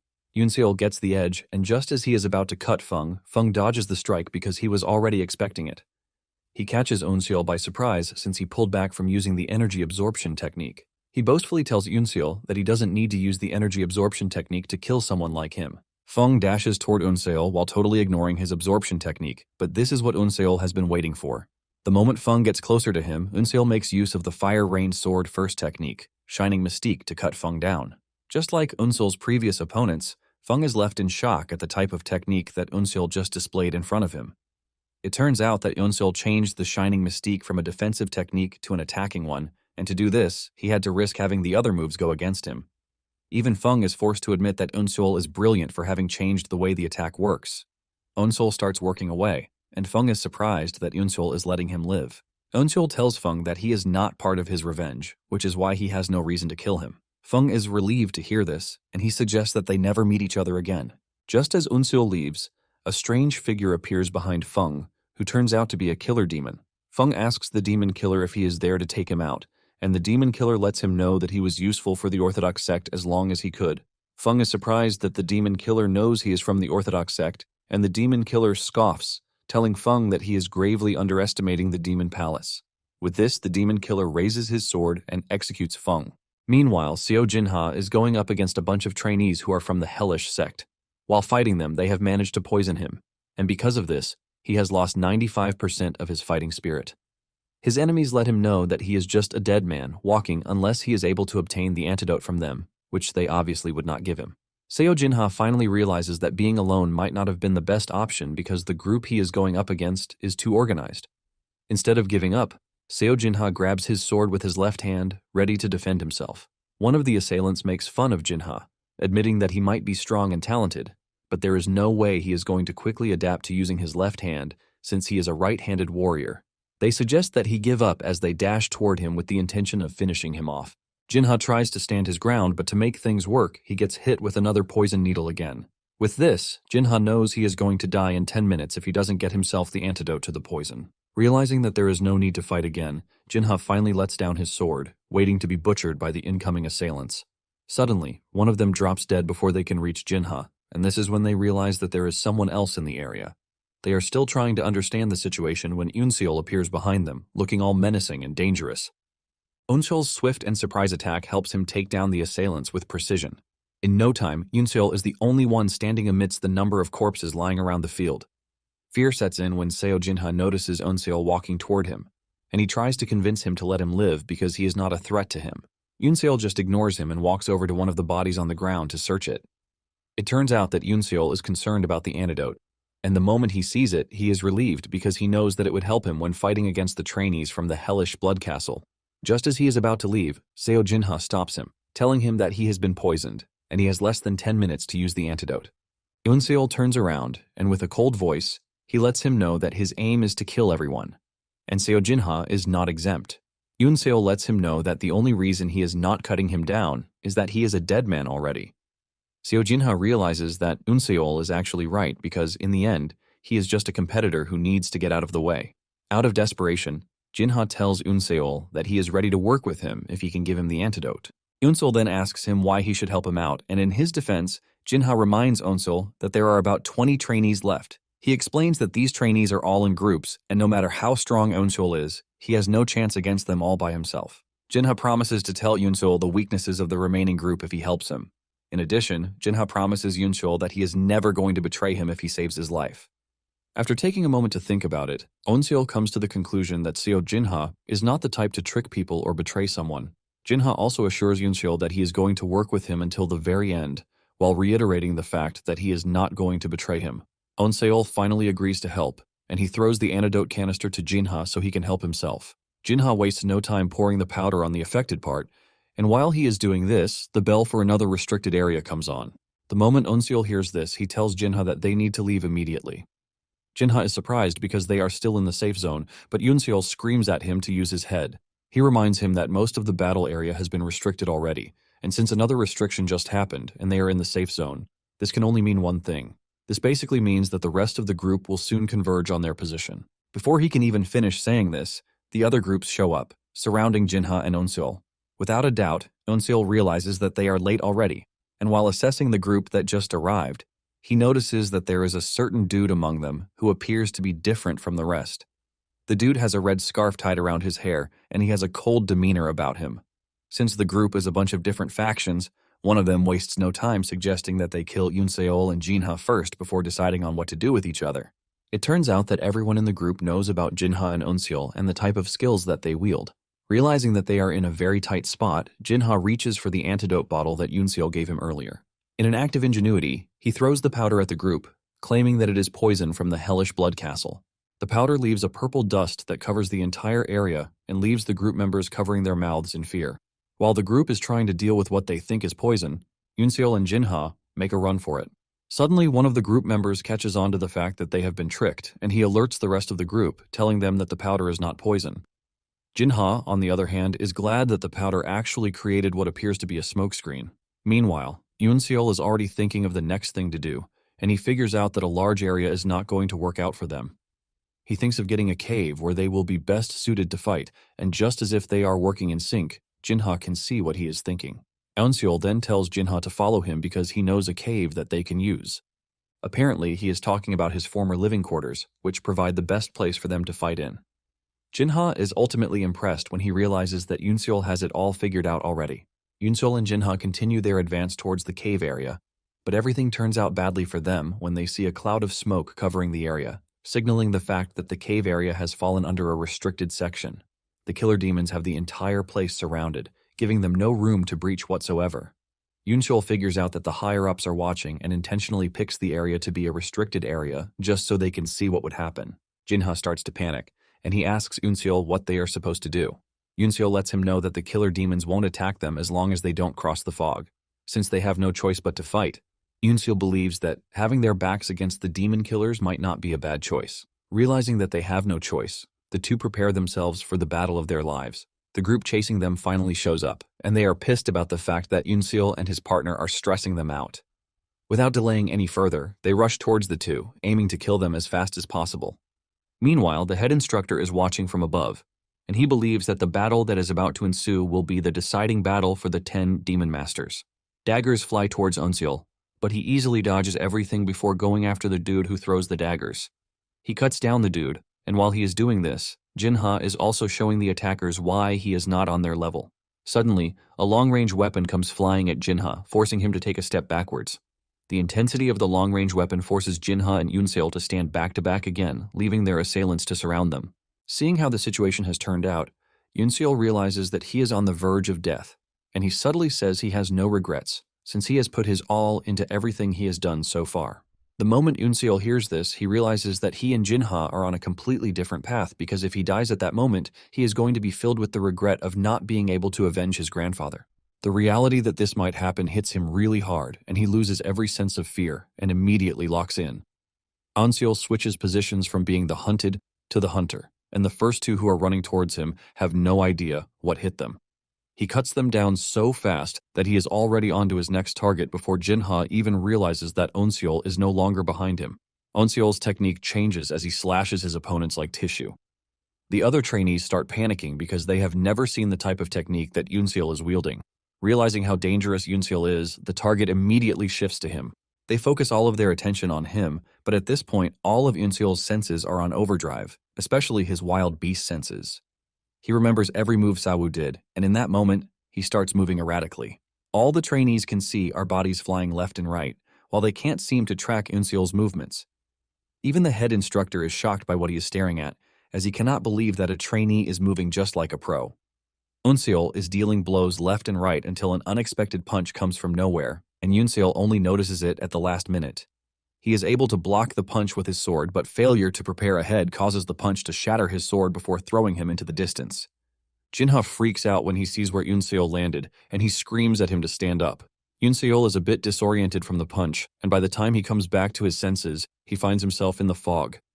His mouth opens in shock and dismay, and by the time he looks up, he sees a killer demon staring down at him, ready to decapitate him.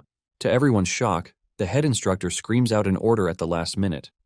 The killer demon is about to grab Eunseol when Sawu appears behind him and holds a sword to his neck to let him know that Eunseol is spared. Eunseol stares into his master's eyes, and this is the last thing he sees before finally passing out. The head instructor screams at the top of his voice, demanding that they bring out the head physician to prevent Eunseol from dying. Jin-gak tries telling the head instructor that it is wrong for him to suddenly pause the trial, but the head instructor assures Jin-gak that he is going to take full responsibility. Deep down, the head instructor is rejoicing that he has finally found the kind of jewel that he has been looking for. The head instructor is confident that Eunseol will go ahead to become one of the 10 demon masters. Later on, the head instructor was asked by one of the elders, Hua Wimyong, why he disrupted the plan, which was to initially select 10 demon masters and 2 geniuses who would serve as their ears and ears. Apparently their plan was to select 12 trainees, but Eunseol ended the trial with 14 trainees even when he knew he was going to be punished for it. The head instructor lets Hua know that he is fully prepared for whatever consequence that comes with his decision. Hua is worried about how the emissaries from the 10 demonic sects will take the news, but the head instructor assures Hua, telling him that the 10 executives would also see what he saw in Eunseol. Sometime later, Eunseol wakes up in a strange room with the smell of medicine everywhere. He immediately figures out that he is in the room where his wounds were treated. He assesses his body and realizes that his wounds are perfectly healed, and this includes all of his internal injuries. He is totally impressed by this because he wasn't expecting the physician from the Demon Palace to be so impressive. Once he gathers his strength, he gets on his feet and makes his way to the hallway where he meets an attendant who asks him to come along. He leads Eunseol to the main hall, and Eunseol is totally blown away by the incredible setting of the building. He asks the dude where they are, and he informs him that they are currently in the center of Hell Island. It dawns on Eunseol that he hasn't seen the building before because it was in the restricted area. Once Eunseol makes himself comfortable, the attendant asks him if he would like to order anything, and Eunseol asks for 2 bowls of noodles. Moments later, the noodles arrived, and the reason he asked for noodles was that he had always enjoyed noodles with his grandfather. Just as he is about to start eating, Jinha shows up, teasing him about the 2 bowls of noodles in his presence. Not ready to be friends, Eunseol asks Jinha what he wants, and Jinha takes a moment before thanking Eunseol for saving his life. So Jinha admits that he would have died if not for Eunseol saving his life. Eunseol doesn't want to take credit for this, but Jinha explains to him that they were supposed to be 12 surviving trainees. However, the head instructor's decision to suddenly save him is why Jinha is also alive. Eunseol is shocked to hear this, and he is even more shocked when he hears that he has been out for 4 days. Eunseol thought he was just out for 1 day, and Jinha let him know that he was pretty lucky that the physician known as the Mad Physician was close by. Talking about the Mad Physician, he is considered the best physician, but after failing to cure his lover's illness, he became mentally unstable. Basically, he is considered a miracle worker who can save anyone as long as they are still breathing. Eunseol feels honored by the fact that he was saved by the said physician. Without asking, Jinha decides to dig into Eunseol's noodles while dispersing more information. He mentions that the killer demons are actually martial masters sent over by the 10 demonic sects. Apparently, the sects will be coming to pick their successors too. Eunseol then asks Jinha if he has any idea why he was saved by the head instructor. Jinha replies that he was just about to ask him the same thing because the head instructor was really eager for Eunseol to be one of the 10 demon masters. Jinha believes that Eunseol knows the head instructor before or his sect has something to do with it. Eunseol then clears the air, saying he didn't know the head instructor before. When Eunseol hears that the head instructor is being heavily punished for what happened, he starts wondering why a man whom he never knew stepped in to save him and even risked being punished for it. Just then, a loud sound calls everyone's attention to the fact that the executives of the 10 demonic sects have arrived. The trainees immediately gather, and they watch as the aura farming executives enter the room. Without wasting time, the vice master of the necromancer sect, Bulsa, makes his move. He points to a dude named Yang Munho and asks him to join the necromancer sect. Yang is skeptical because he has always trained with a sword and has never held a spear before. Bulsa lets him know that this doesn't matter before he was born with a physique that is suited for the necromancy spear. Bulsa points out that Yang was unable to max out his potential while he was using the sword, and the spear would be the best choice for him. With these words ringing in his head, Yang quickly follows Bulsa. After Bulsa is done, another old man, Jok Yahan, steps up, and he is the vice master of the Hellish Blood Castle. Surprisingly, Jok calls upon Jinha to join the Hellish sect, and this shocks the dude. Jinha can't believe that Jok Yahan is seriously calling on him, who was known as the genius of the sword since he was a kid, to join the Hellish Blood Castle that creates poison artists.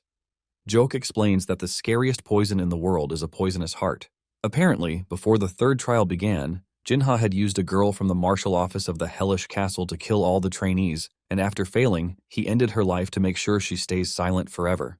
Jinha immediately cuts in to defend himself, saying the girl offered first. However, Jok lets Jinha know that he is not trying to blame him whatsoever because he appreciates the fact that Jinha is willing to kill many people to achieve his goals. Jok lets Jinha know that he cannot succeed in the Murim if he thinks that swordsmanship is his path. Jok is able to convince Jinha that his talent lies with the poison and not swordsmanship. After seeing how Onseol handled the sword, even though he just started learning, Jinha is convinced that he might truly not have the talent for swordsmanship. Because of this, he makes up his mind to head to the hellish castle, and Jok gladly takes him away. Just then, the strongest swordsman in the demon path, Wee Hyokun, steps forward to make his pick. Wee is the most respected because he is the strongest, and the fact that he is from the Fire Rain Sword sect. Even Unseol can feel the pressure from Wee, and everyone else is on their toes because they are eager to see who he is going to pick. Wee shocks everyone when he calls on Unseol's name, telling him to follow him. Wee says he has heard a lot about Unseol, and because of this, he is excited to see what Unseol can do. Just as Wei turns around to leave, Unseol does the unthinkable by fearlessly voicing out that he is not interested in joining the Fire Rain Sword sect. Wei is forced to ask again just in case he is going deaf. Wei's rage bursts out as he cannot believe that Unseol just rejected a demon master. The aura from his body immediately sends Unseol to his knees, but Unseol manages to speak out, saying he has the choice to reject offers. Wei then asks him where he plans to go after he rejects his offer, and Unseol calmly says he would like to go to the Wandering Beast Pavilion. This only makes Wei even angrier, since the Wandering Beast Pavilion is considered trash and he believes that Unseol is trying to make fun of the Fire Rain sect. Wei continues to pin Unseol down with his terrifying aura, and Unseol finally realizes why he is regarded as the strongest swordsman in the demon path. Suddenly, Unseol feels a sense of relief, and when he looks up, he sees Sawu standing between him and the immeasurable pressure coming from Wei's body. This only makes Wei even angrier because he can't believe that a mere pavilion master is trying to stand in his way. The aura from Wei increases, causing Sawu a bit of discomfort, and he even reaches for his sword. Everyone watching this starts shitting their pants because they can't believe Sawu is really trying to unsheath his sword in front of the strongest man in the demon path. With a stern voice, Wei tells Sawu not to overthink his boundaries because he is close to Jin Gak. One of the vice masters quickly figures out that the trainees would all die if Wei gets mad and unsheathes his sword. He figures out that it is his job to quickly step in and make sure that the situation is diffused. Just as Wei is about to pull out his sword, the said vice master quickly steps in to push the sword back, while speaking to Wei in the most gentle way that he can. It turns out that the vice master is Dan Xian, and he is from the Wandering Beast sect. He urges Wei to let go of the matter just for his sake, and the rest of the elders present in the room subtly urge Wei to exercise patience. Wei takes a moment before finally making his decision, allowing the Wandering Beast sect to take Unseol under their wings. Sawu quickly tells Unseol that it is time for them to leave before Wei changes his mind again. Deep down, Unseol knows the energy he felt, and he can sense the fact that Wei was going to kill him if he hadn't been stopped. After leaving the demon palace, Sawu commends Unseol, saying he has improved, and Unseol heaps praise on Sawu's teachings. Moments later, they arrive at the Wandering Beast Pavilion, which appears to be a lively village. Unseol is shocked when he sees this because he was expecting a silent and serious environment, but everyone looks bright and happy. Dan notices the shock on Unseol's face, and he tells him that they are unlike the other sects because they prioritize self-sufficiency instead. Unseol notices that he can't see young people of his age in the area, and he questions this. Dan casually reveals that the young disciples they had either run away or died, thanks to their intense training. Dan then looks around, and he spots an old shack. He tells Unseol that he will be staying in the shack, and if there is nothing that needs to be fixed in the shack, he asks him to get tools from the blacksmith, Wangul. After telling Unseol where he needs to be, Dan tells Sawu that it is time for them to leave. Unseol is surprised that Sawu is leaving, and he asks him if he is not staying in the village. Dan then explains that Sawu is just a secret pavilion master who has no right or power to stand up against the sword demon. Because he did that to protect Unseol, he is going to be punished for it.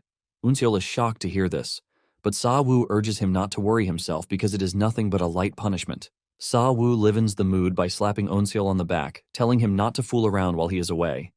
After Sawu is gone, Dan tells Unseol that he cannot call himself a disciple of the Wandering Beast Pavilion yet. Dan says Unseol might have become one of the 10 demon masters, but this doesn't mean he is officially a disciple of the Wandering Beast Pavilion. The reason for this is that they don't accept weaklings as disciples of the Beast Pavilion. Unseol then asks Dan what is required to be strong, and Dan casually says yes. Dan reveals that the sect doesn't have any stressful formalities like the other sects.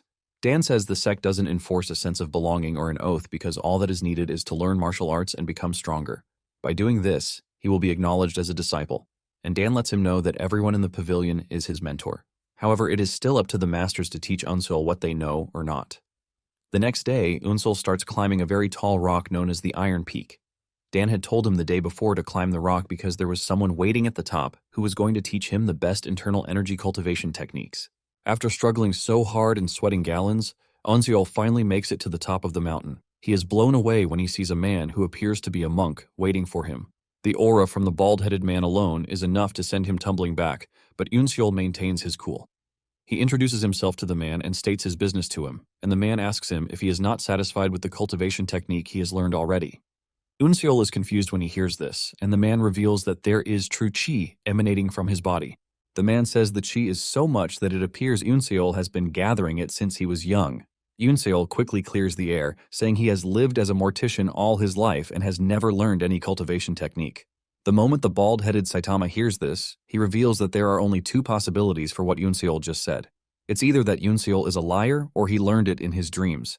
Desperate to clear himself, Unseol tells the man that he is not lying and he is free to check if he is. The man is curious about this, and he asks Unseol if he is free to destroy all of his true qi, to which Unseol says yes. The bald-headed dude takes a look at Unseol's body and he is shocked when he realizes that his body is brimming with true qi. But it is not circulating, which means he collected true qi into his lower dantian without having an energy technique. The bald-headed man doesn't think this phenomenon is possible, and he immediately grabs Unseol closer, asking him fiercely who taught him how to collect true qi. Unseol is confused by the question, forcing him to ask the bald-headed dude what he meant by this. The dude then asks him if anyone has ever taught him how to calm his mind or breathe in the past. Unseol immediately mentions that his grandfather taught him a breathing technique before, and the man asks him to try it in his presence. Onseol gets into position and starts doing the breathing technique, but the bald-headed dude is blown away when he sees this, because Unseol is doing the technique while standing up. After he has seen enough, he tells Unseol to stop and asks him again if his grandfather was the one who taught him. Unseol confirms this, saying he taught him when he used to play dead with him, claiming that it was the best way to breathe in the coffin. The bald dude then tells Unseol that the technique is not just for breathing, but it is also useful for collecting true qi in the dantian. It is basically a circulation and breathing practice, which is different from the internal energy techniques that would allow one to use the true qi in their body. The bald dude lets Unseol know that there is already 10 years worth of internal energy in his body. The dude then asks Unseol for his grandfather's name, and Unseol reveals that it is Bujanyang. The moment he says this, the bald dude lets him know that there is only one person in the Murim with the name, and he was once called the strongest swordsman in the Demon Path. He was also the former vice master of the Demon Palace, but Unseol doesn't want to believe this because there is no way someone as influential as him would become an undertaker. The bald dude then mentions another peculiar detail, saying the breathing technique that Janyang taught Unseol is that of a Shaolin sect. This shocks Unseol because this basically means the technique is from the Orthodox sect, leaving the huge question of whether his father was originally a martial master of the Orthodox sect. Fear creeps through Unseol's body because he knows that if the truth gets out, he is going to lose his title as a demon master in the best-case scenario, but would be killed in the worst-case scenario. The bald dude then urges Unseol not to fret because he doesn't doubt him. He's pretty sure the Demon Palace has done its background check on him, and since they didn't find anything, he is good to go. The bald dude then tells Unseol that he is going to teach him the breathing technique, since he made a promise to the Wandering Beast Pavilion. The bald dude lets Unseol know that he doesn't really care if he learned orthodox or demonic martial arts. However, he lets him know that if he ever teaches someone else the technique he is about to show him, he is going to kill him and everyone close to him. Without hesitation, Unseol assures the bald dude that he is up for the task. Realizing that Unseol is ready, the bald-headed dude introduces himself as Hyol Gumang. Hyol asks Unseol if he knows the difference between the orthodox and demonic internal energy cultivation techniques, and Unseol says no. Hyol explains that the Orthodox Murim's internal energy cultivation techniques are natural ways to build internal energy in the human body, while the demonic path is hell-bent on using every method necessary to gather internal energy. This is basically why they have a bulk load of internal energy from the start, but the methods they use go against the nature of the human body. However, the Orthodox Murim's martial masters end up being superior in the end, thanks to the true qi that they have gathered. Hyol then reveals that the technique he is going to teach Unseol is out of the bounds of the demonic martial arts. He claims that the cultivation technique is the most excellent and miraculous out of all cultivation techniques. However, gaining such power comes with a price because the process of learning is excruciatingly painful. He mentions that he ate his fingers while he was learning the technique. Apparently, those who can endure such immeasurable pain can attain a body that is in complete sync with internal energy. Hyol comes clean, revealing that he was once a martial master of the Azure Dragon Temple, but he was framed for murder and kicked out with his internal energy sealed. It was in the process of recovering the internal energy that he got help from the Wandering Beast Pavilion, and this is why he promised them that he would teach his internal energy cultivation technique as a way of repaying his debt. Since he would have failed his promise if can't teach Unseol the technique, Hyol says he would have to test him first. Hyol tells Unseol that he is going to use his true chi to pierce all 365 of his acupuncture points all at once.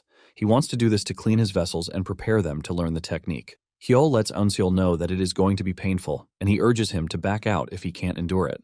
Unseol, being the stubborn brat that he is, assures Hyol that he is up for the task. Since he is confident that he can go through with it, Hyol unleashes his true chi into Unseol's body in an attempt to cleanse him.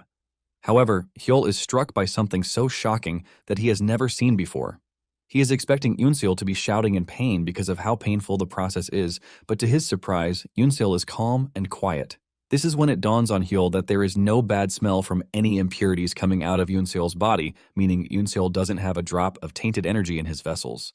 Hyol is so impressed that he excitedly yells out, telling Unseol that he is going to teach him his internal energy cultivation technique. 6 months later, Unseol has gone through severe changes that make him look totally different. He has bulked up and doesn't look like the frail kid that he once was. Hyol picks up a boulder and hurls it at Unseol. Instead of moving or trying to smash the boulder, Unseol decides to aura farm, and his aura is so much that he shatters the boulder without making a move. Hyol is impressed by this, and he concludes that Unseol has mastered the technique. Hyol is blown away by the fact that Unseol was able to learn the technique in just 6 months. In this period, he has been able to disperse the true chi he had collected inside him after learning the circulation technique.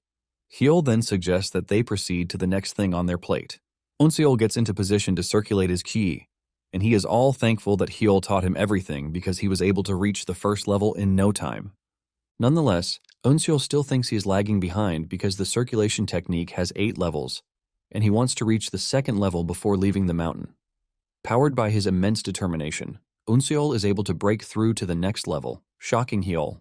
Hyol cannot believe that Unseol just broke through to the second level, which is the realm of untainted bone and muscle.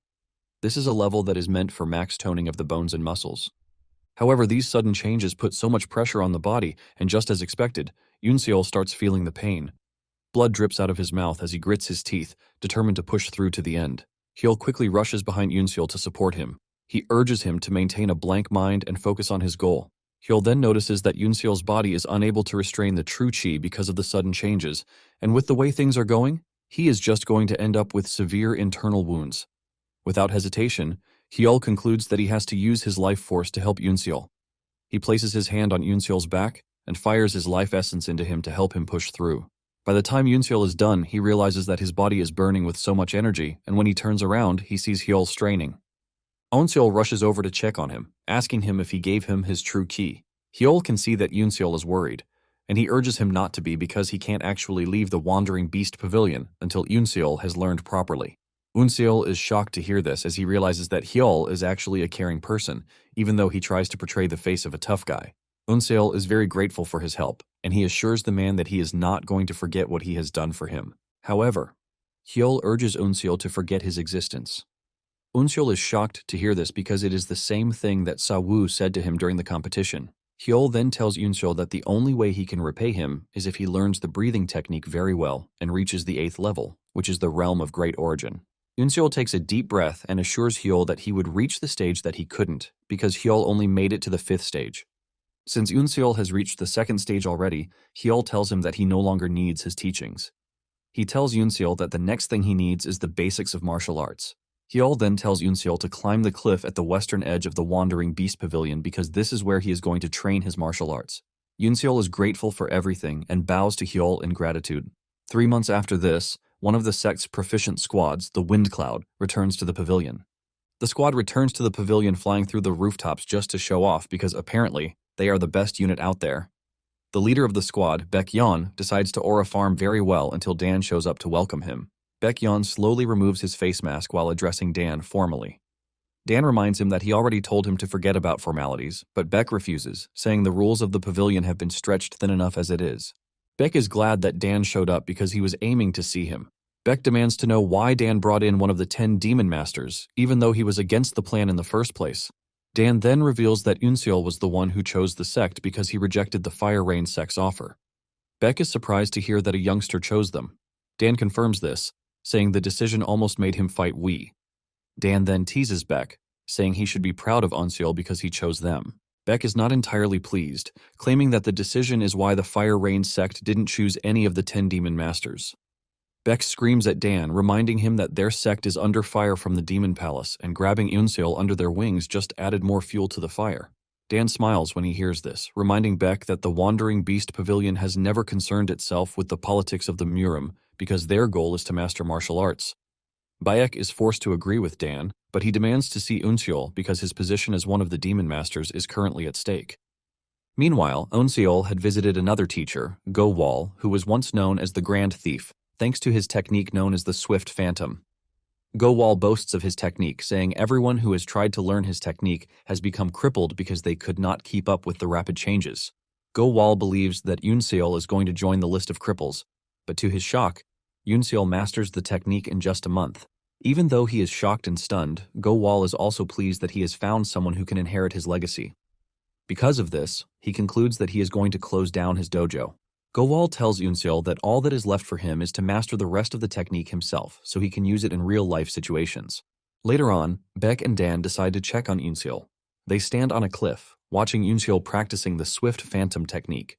Beck confidently says Unseol has no chance, since the technique is a hard one to master. Beck's mouth is left wide open when he sees the way Unseol is moving, leaving him to ask if Unseol has been practicing the move since he arrived at the pavilion. Dan corrects this, saying Unseol has learned another technique when he joined. It starts to dawn on Beck that the rumor about Unseol learning the wild beast path in 2 weeks is true, and Dan confirms this. Dan mentions that Sawu gave Unseol all of his spiritual water, and he believes that this is what helped him to open the transcendental nerve earlier. Beck disagrees, saying the spiritual water alone is not enough to help him master the technique. Dan then mentions that he is in charge of everything at the moment because the Pavilion Master is still in isolation. Beck then mentions that the 10 demonic sects all have an issue with the way the 10 Demon Masters situation has played out so far. Apparently, the real reason they created the 10 Demon Masters program was to nurture prodigies that are capable of killing the Orthodox Masters. Beck confirms this, but says some of the demonic sects were unaware, which is why they sent their successors for the competition. Dan believes that this is not supposed to be an issue, but Beck lets him know that a big problem has arisen from this. It turns out that the White Demon Temple leader's only son, Kang Morion, died all thanks to Unseol. Dan doesn't really feel pity for what happened because he believes that it is a skill issue, since they were all aware of the risk attached to the competition. Beck adds that the White Demon Temple is not the only sect after Unseol's life, but the Fire Rain sect is also pissed. Apparently, they are not happy with the fact that Unseol used the unrivaled lightning and thunder technique, and he is not even their disciple. Wai has been calling for disciplinary action because of this, and Xian was even punished by being kicked out of his position. Dan is surprised that they are still aiming to punish Unseol even after they have punished the person who taught him. Beck then reveals that they actually want to test Unseol to see if he is really qualified to be one of the 10 Demon Masters. If he fails to prove himself, he will be stripped of the opportunity to use the sword ever again. The two are still in the middle of this conversation when Unseol leaps over from where he is to join them. Dan commends him for his training so far and then introduces him to Beck. Just as usual, Unseol bows his head in respect to Beck, and Beck wastes no time opening his mouth, saying there is something he wants to discuss with Unseol. Dan quickly jumps in, telling Beck to stop because there is no use telling Unseol. However, Unseol cuts in, telling the two that he is ready to take responsibility, since it is something that happened because of him. This is when it dawns on the two that Unseol must have heard their discussion. Unseol apologizes if he was too forward, revealing that he was using the Wandering Beast Path's Chi Vibration Mind's Eye.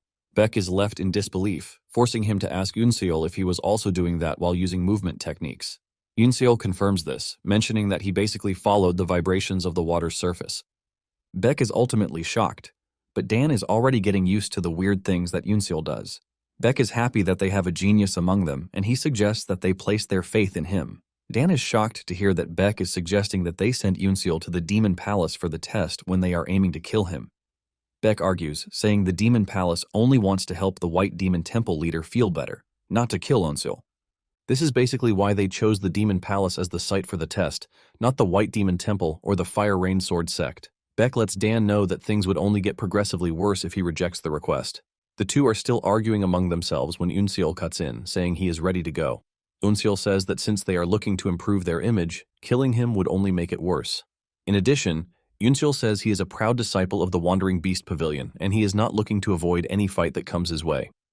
Beck agrees with Unseol, telling Dan that this is the only way they can avoid getting bothered in the future. Dan finds himself backed into a corner, and he is forced to agree.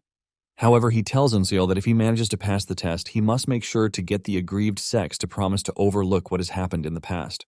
With everyone in agreement, Unseol heads to the Demon Palace, and while entering the gate, he realizes that things have changed a lot compared to the first time he walked through the same gates. One of the attendants led him to the Grand Hall of the Demon Palace and informed him that he was going to be attended to by another person once he was inside the hall. Unseol stares directly into the Grand Hall of the Demon Palace, which is in charge of all administrative matters in the Demon Palace. It is basically the General Strategist's pavilion in the Murim Alliance, and it is where he is going to take the test to prove that he is worthy. Unseol steps into the hall, where he is introduced to the Grand Hall's master, Baek Jeoncheon. The moment Jeoncheon sets his eyes on Unseol, he compliments his ki because he has heard so much about it. Jeoncheon then asks Unseol if he is aware of why he had to come and the rift between the 10 demonic sects. Unseol is forced to ask the man if the Demon Palace and the 10 demonic sects are separate entities. When Unseol asks this, Jeoncheon realizes that the Wandering Beast Pavilion didn't explain the situation to Unseol. Jeoncheon then explains that the Demon Palace is a union of the demonic path sects, which comprises the 10 demonic sects. Although the two can't be separated, they still can't be considered as one entity. Jeoncheon says someone from one of the demonic sects is usually chosen to become the Demon Palace Master, but the former Palace Master wasn't. He then adds that not all of the demonic paths are on good terms with the Demon Palace. Unseol finally understands the situation, and this is the fact that the two entities are just cooperative, but there are loads of demonic path sects that hate the Demon Palace. Jeoncheon comes clean, saying the 10 Demon Masters' plan wasn't meant to pick the successors for the 10 demonic sects, but to nurture talents who will terminate the orthodox martial masters. To put it simply, the 10 Demon Masters competition was the Demon Palace's plan to wipe out the higher-ups of the orthodox Murim Alliance.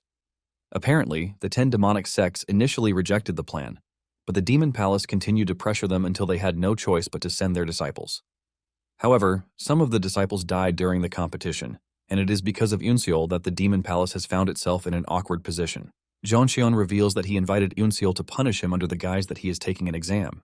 He asks Unseol if he is aware of this fact, and Unseol says yes. Jeoncheon is pleased to hear that Unseol came prepared for the exam, and after talking for so long, Jeoncheon suggests that they get right to the point. Jeoncheon mentions that the White Demon Temple and the Fire Rain sect have both done Unseol a favor by granting him access to the 10,000 Demonic Truth Pavilion. Apparently, it is a hall filled with archives that Unseol can check out, and Jeoncheon hands him a golden plaque that will give him access to the hall. It turns out that there are 3 floors in the hall, and the plaque allows him to enter the first floor, which is the lowest of all floors. However, even the said hall has about 25,000 different books of martial arts, which Jeoncheon believes will be a great advantage for Unseol. They are basically doing Unseol this favor because there is a very low chance of him passing the exam, so they are trying to make sure no one says anything bad about them. After telling him all of these, Jeoncheon tells him that the exam is for him to endure 5 attacks from a martial master chosen specifically by the White Demon Temple. Jeoncheon reveals that the head instructor actually let go of his position to make sure that Unseol went through in the competition. When Jeoncheon asked him why he did this, he simply replied that Jeoncheon would see very soon. Since the exam is coming up, Jeoncheon says he is expecting to see what the head instructor meant by this.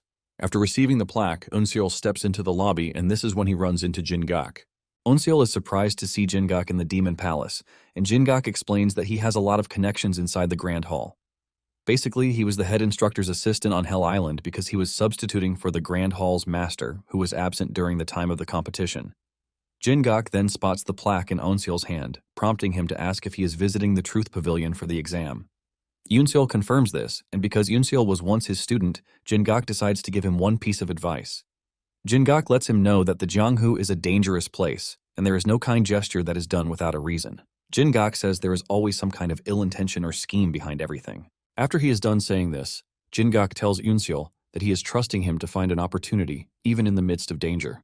He also adds that trees grow from their roots, which is basically speaking in parables. Unseol thanks Jin-gak for the advice, and Jin lets him know that he is rooting for him. Moments later, Unseol arrives at the 10,000 Demonic Truth Pavilion, which is a very large structure. Upon entering, Unseol can see that the library is not a regular one, and he is blown away by the fact that all of the books in the room are martial arts techniques. After walking through for a couple of minutes, Unseol could see that it was really a trap. Even though the entire room is filled with secret martial arts, they are not something he can learn in the space of one day. If he tries doing this, he is just going to end up wasting his time, and he is pretty sure that this is what his ops wants. Realizing that the Fire Rain sect and the White Demon Temple are trying to mess with his concentration, Eunseol figures out that it is his job to remain focused and steadfast. Just then, Eunseol remembers what Jin-gak said about trees growing from their roots, and it suddenly dawns on him what he is supposed to do. Eunseol starts running around the building until he finally finds a book on the Wandering Beast reversal technique, which is a book from the Wandering Beast Pavilion. Eunseol excitedly opens the book, but he is shocked by what he finds inside. After his grace is finally over, the day of the exam finally arrives. Eunseol steps into the exam arena where he is addressed by an elder, Gok Gyobong, the supervisor for the exam. There is also Yu Eunseong present on the scene, and he is from the Fire Rain Sword sect. There is also a representative from the Wandering Beast Pavilion, Nyong-gak, and the last person is Go Gunpyeong, who is from the White Demon Temple. Gok tells Eunseol that the White Temple wishes to test his capabilities as one of the 10 demon masters. Gok then turns to the representatives of the Fire Rain sect and the White Demon Temple to ask them if they are going to let go of their grudges if Eunseol manages to pass the test. The two representatives excitedly tell Gok that they are never going to bring back the past if Eunseol survives the test. Since they are in agreement, Gok declares the test open. Go walks into the arena and tells Eunseol that he is expected to endure or block 5 moves from him. Before coming for the exam, Go had been given explicit orders to kill Eunseol. However, Go is empathic towards the Wandering Beast Pavilion's image, and because of this, he plans to relieve Eunseol of his arms on the 5th move. Go then makes his move, and Eunseol is blown away by the fact that Go just launched his attack without having to prepare, which shows how skilled the dude is. The attack aims straight for Eunseol, but he is able to jump backwards, ultimately dodging the first move. Without wasting time, Go makes his next move, and Eunseol soon finds himself being targeted by loads of branched attacks, forcing him to run through the arena just to try and dodge the move. Go is impressed that Eunseol was able to see through the move, which is thanks to his wild beast senses. However, Go lets him know that he is not in the clear, yet. Before Eunseol knows it, the 3rd move is already on him, and this one appears like the rain. The entire arena is covered with attacks meant to take him down. Because Eunseol is confused about what's real or not, he figures out that dodging everything would be better for him. Without hesitation, he kicks into overdrive in an attempt to dodge the attack. The attack finally hits, leaving a loud explosion. But when the dust settles, Go is shocked to see Eunseol standing with just a slight cut to his cheek. It turns out that Eunseol was able to dodge everything thanks to the swift phantom technique. Eunseol knows that he would have died if Go meant to kill him right after the attack landed. Go, on the other hand, is disappointed that he was not able to hit Eunseol as much as he wanted to, and with the way things are going, he might not be able to cut off his arms. Go then decides to get more serious as he cooks up the 4th move, the White Demon Heart Strike. The attack looks like a flash of light, leaving Eunseol isolated and scared that he doesn't have what it takes to dodge the attack. Without a doubt, Eunseol is pretty sure that he is going to die if he fails to dodge the attack. Eunseol then remembers the martial arts book that he found in the pavilion. He was shocked when he opened to see the book only to find out that the first few pages are dedicated to trash-talking the Wandering Beast Pavilion. However, the latter parts of the book detail the weaknesses of the Wandering Beast path. Eunseol figures out that the insults were in the beginning to make sure that only the disciples of the Wandering Beast path read it. Inside the book, Eunseol learns that as a martial artist, he is expected to use his senses and think. He is also expected to amplify the said senses when it is needed. Now that Eunseol is in a dire situation, he follows the instructions of the books to amplify his senses just at the last minute. With this, he is able to dodge the White Demon Heart Strike technique, leaving everyone shocked right where they are.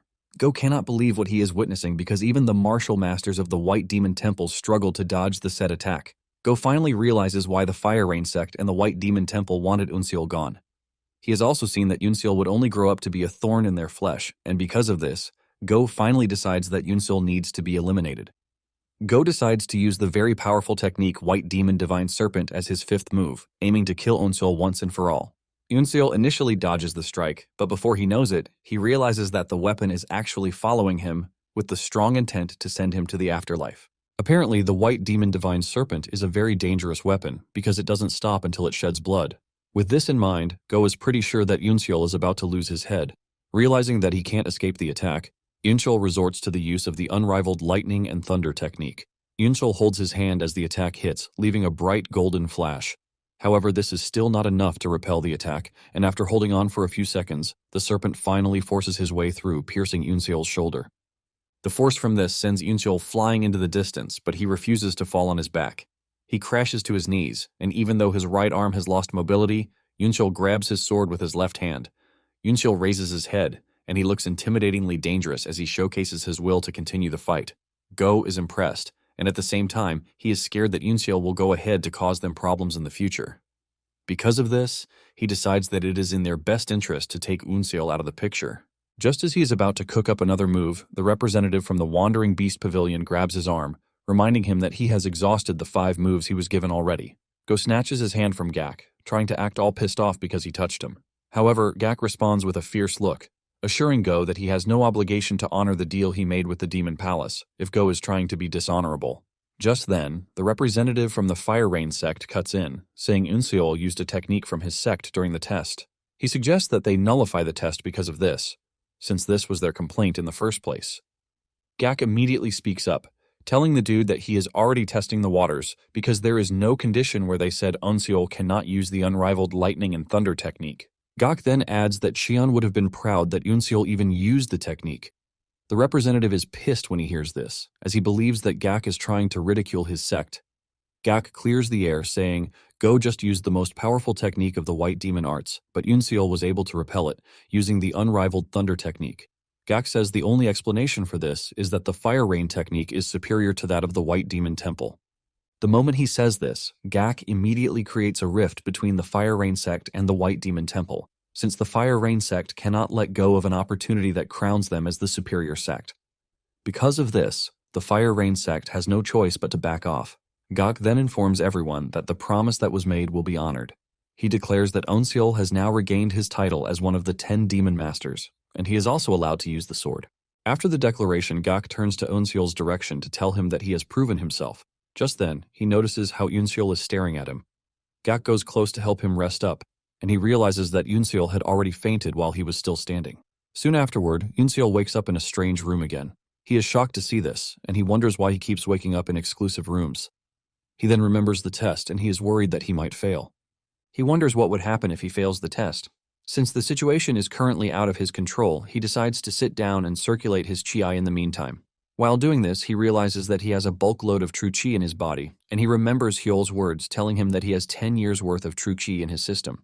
Apparently, the chi would be more accessible when his acupoint is activated, and with what he is feeling inside him, he believes that the test has activated his acupoint. Before he realizes it, Yoonseol reaches the 3rd level of the reverse polarity cultivation technique, which is the realm that provides invulnerability to fire and water. Yoonseol is in the middle of this when an attendant enters the room, and she tells him that he is currently in the Demon Gathering Pavilion. Basically, this is where the Elder Pavilion Master lives. Yoonseol is shocked when he hears this, as he was expecting to have found himself in a medicinal hall, not the Elder Pavilion. Yoonseol starts trembling because he knows just how important and crazy the Elder Pavilion is. He is known as the Blood Demon, and he is one of the 3 demons and 3 venerables, who sits at the peak of martial arts. The attendant then introduces herself, saying she is Jin Seol, and the elder has asked her to bring Yoonseol to the inner hall. Yoonseol is even more concerned when he hears this, and Seol lets him know that the elder is waiting for him in the inner hall. On their way to the inner hall, they move through a beautiful garden that leaves Yoonseol mesmerized. He finally arrives at the inner hall where the elder is waiting for him. The elder serves him tea before congratulating him on passing the test from the Fire Rain sect and the White Demon Temple. Yoonseol thanks the elder for his goodwill, and after drinking the tea, the elder asks him how the tea tastes. Yoonseol answers honestly, saying he is not well versed in the tea business, so he can't particularly say this is how it feels. The elder wants to know more about Yoonseol, but before proceeding, he introduces himself as Jeokbung. Yoonseol is left in awe because he can't believe he is sitting in front of the demon who swept through the Jonghu to kill countless orthodox martial masters. Yoonseol knows that he might not have recognized the old man if he had not heard about him before. After Yoonseol is done offering his greetings, the old man says he is a bit different from what he has heard. Even though Yoonseol learned martial arts very late, his muscles and joints are actually flexible. In addition, he has good inner energy, and Yoonseol explains that his grandfather taught him how to breathe properly while growing up. Bung then tells Yoonseol that he brought him to his quarters instead of the medicinal hall because he would like to speak with him in private. Bung then makes a very serious offer, telling Yoonseol that he would like him to come to the Demon Palace after he is done training in the Wandering Beast Pavilion. Bung says the Wandering Beast Pavilion might be part of the demonic sects, but they have a system that doesn't align with the other sects. Bung lets Yoonseol know that after 3 years of coming to the Demon Palace, Bung is going to meet with the Demon Palace Master to induct Yoonseol as a member of the Dark Heaven Squad. This is a big offer because the Dark Heaven Squad is the most elite squad in the Demon Palace, alongside the Heaven Slaying Squad and the Soul Annihilation Squad. Bung says the moment he joins the Dark Heaven Squad, his journey to become one of the higher-ups in the Demon Palace is already set. Bung then asks Unseol what he thinks of the offer, and without even thinking for a minute, Unseol rejects the offer, forcing Bung to ask him why this is. With a calm voice, Unseol explains that learning the martial arts of the Wandering Beast Pavilion requires him to risk his life, and if there is a position guaranteed to him before he even starts, he is going to become complacent. Bung hears this and bursts into laughter, saying he absolutely loves Unseol's response. Bung mentions Unseol has the type of attitude that a martial artist is supposed to have. Just from laughing alone, Bung is emitting such strong waves that Unseol can feel his insides twisting. Bung then tells Unseol that he will continue watching him because he wants to see how much he will grow in the next 3 years. Bung tells Unseol that he is going to see him again in the next 3 years, and Unseol quickly figures out that Bung is already dismissing him. Unseol thanks Bung for his time and then leaves. After he is gone, one of the masters appears from behind, telling Bung that this is the first time he will see someone reject such an offer. Bung smiles, telling the master that they have to keep an eye on Unseol to see which side he later chooses. After making it to a safe distance, Unseol finally gets to breathe, and he realizes that he almost died just from being in the elder's presence. Unseol knows that he would have been dead meat if he had made a stupid mistake when he was in the old man's presence. Unseol is still battling with the repercussions of his meeting with the old man when someone taps him from behind, asking him if he is fine. This is when it finally dawns on Unseol that he has made it into town already. He looks around to reel in the peaceful energy that has been missing in his life for a very long time. Unseol realizes that he has gotten himself mixed up with a life he never thought he would. Suddenly, he realizes that he is being tailed, and his first instinct is to get himself a weapon. He proceeds to a weapons shop and tells the attendant that he wants a weapon that he can just use for practice. The man then points Unseol to a bunch of weapons sitting in the corner, telling him to make his choice. Unseol picks the one that suits him and then makes his way to a secluded area outside town. Once he figures out that he is where he can properly react, he tells whoever is following him to make themselves seen. Just then, a bunch of martial artists dressed as ninjas emerge from the bush, commending Unseol for having such sharp senses. Unseol soon finds himself surrounded, and the leader of the elimination team tells Unseol that they are there to kill him before he finishes his training. Acting cool as ever, Unseol tells the assassins that he doesn't know them, but he has no interest in killing them, so he urges them to leave. The assassins reply boldly, telling Unseol that he is the one who is about to die. Since the assassins won't budge, Unseol decides to speak the only language that they understand, which is violence. He unsheathes his sword, but the assassins still believe he has no chance against them. The assassins immediately get into formation, and Unseol finds himself surrounded with a plan to attack him at once. Unseol decides not to act rashly, and before he knows it, they are all over him, trying to get his head off his neck. Unseol manages to block the first wave of attack, and he figures out that the assassins have a tight attack coordination without any rest in between. He easily figures out that the team has been working together for a long time, which is why their attacks are synchronized. Even though their teamwork is amazing, Unseol has been able to deduce something thanks to the wild beast's senses. He realizes that they don't have a uniform skill set, and there are gaps between their skill sets. He believes that he can use this against them, and this is what he does without hesitation. Before they know it, he takes down one of them, shocking the assassins, who were not expecting Unseol to figure out their attack pattern. Apparently, they are from the Wundang sect and believe that their pattern should be out of Unseol's reach. The assassins start wondering if the Demon Palace has started teaching the demonic masters how to break the orthodox formations. Refusing to give up, the leader of the team screams out, telling his soldiers to assume the third formation. Unknown to them, Unseol is not tracking them with their formation or patterns, but the difference in their skills. They charge at him, but just like before, Unseol cuts down 2 dudes. At this point, the assassins start panicking because they don't expect Unseol to know greater sword techniques. Unseol then clears the air, telling them that he is not using martial arts against them. He lets them know that what they are looking at is his struggle to survive. Unseol adds that the assassins are losing because they were so confident that they were superior to him, but he, on the other hand, is fighting for his life at stake. The leader of the elimination team starts shaking because he has always had the feeling that they were the predator. But Unseol has changed things up. They have essentially become the prey while Unseol is now the one hunting them. Realizing that Unseol is the devil they don't want to mess with, one of the assassins suggests that they retreat and gather their strength. This makes his partner mad and he cuts him down, claiming that the dude is a coward with no honor. Unseol then asks the assassin leader if honor is more important to him than his own life. In his defense, he claims that they are not wielding the sword for personal glory like the demonic sect. He maintains the fact that they fight for honor, and this makes Unseol pretty mad. He remembers his father in the coffin, and he goes after the assassins harder than before. Yoon-seol moved so fast that the assassin leader only saw him after he was done skewering him and his teammates.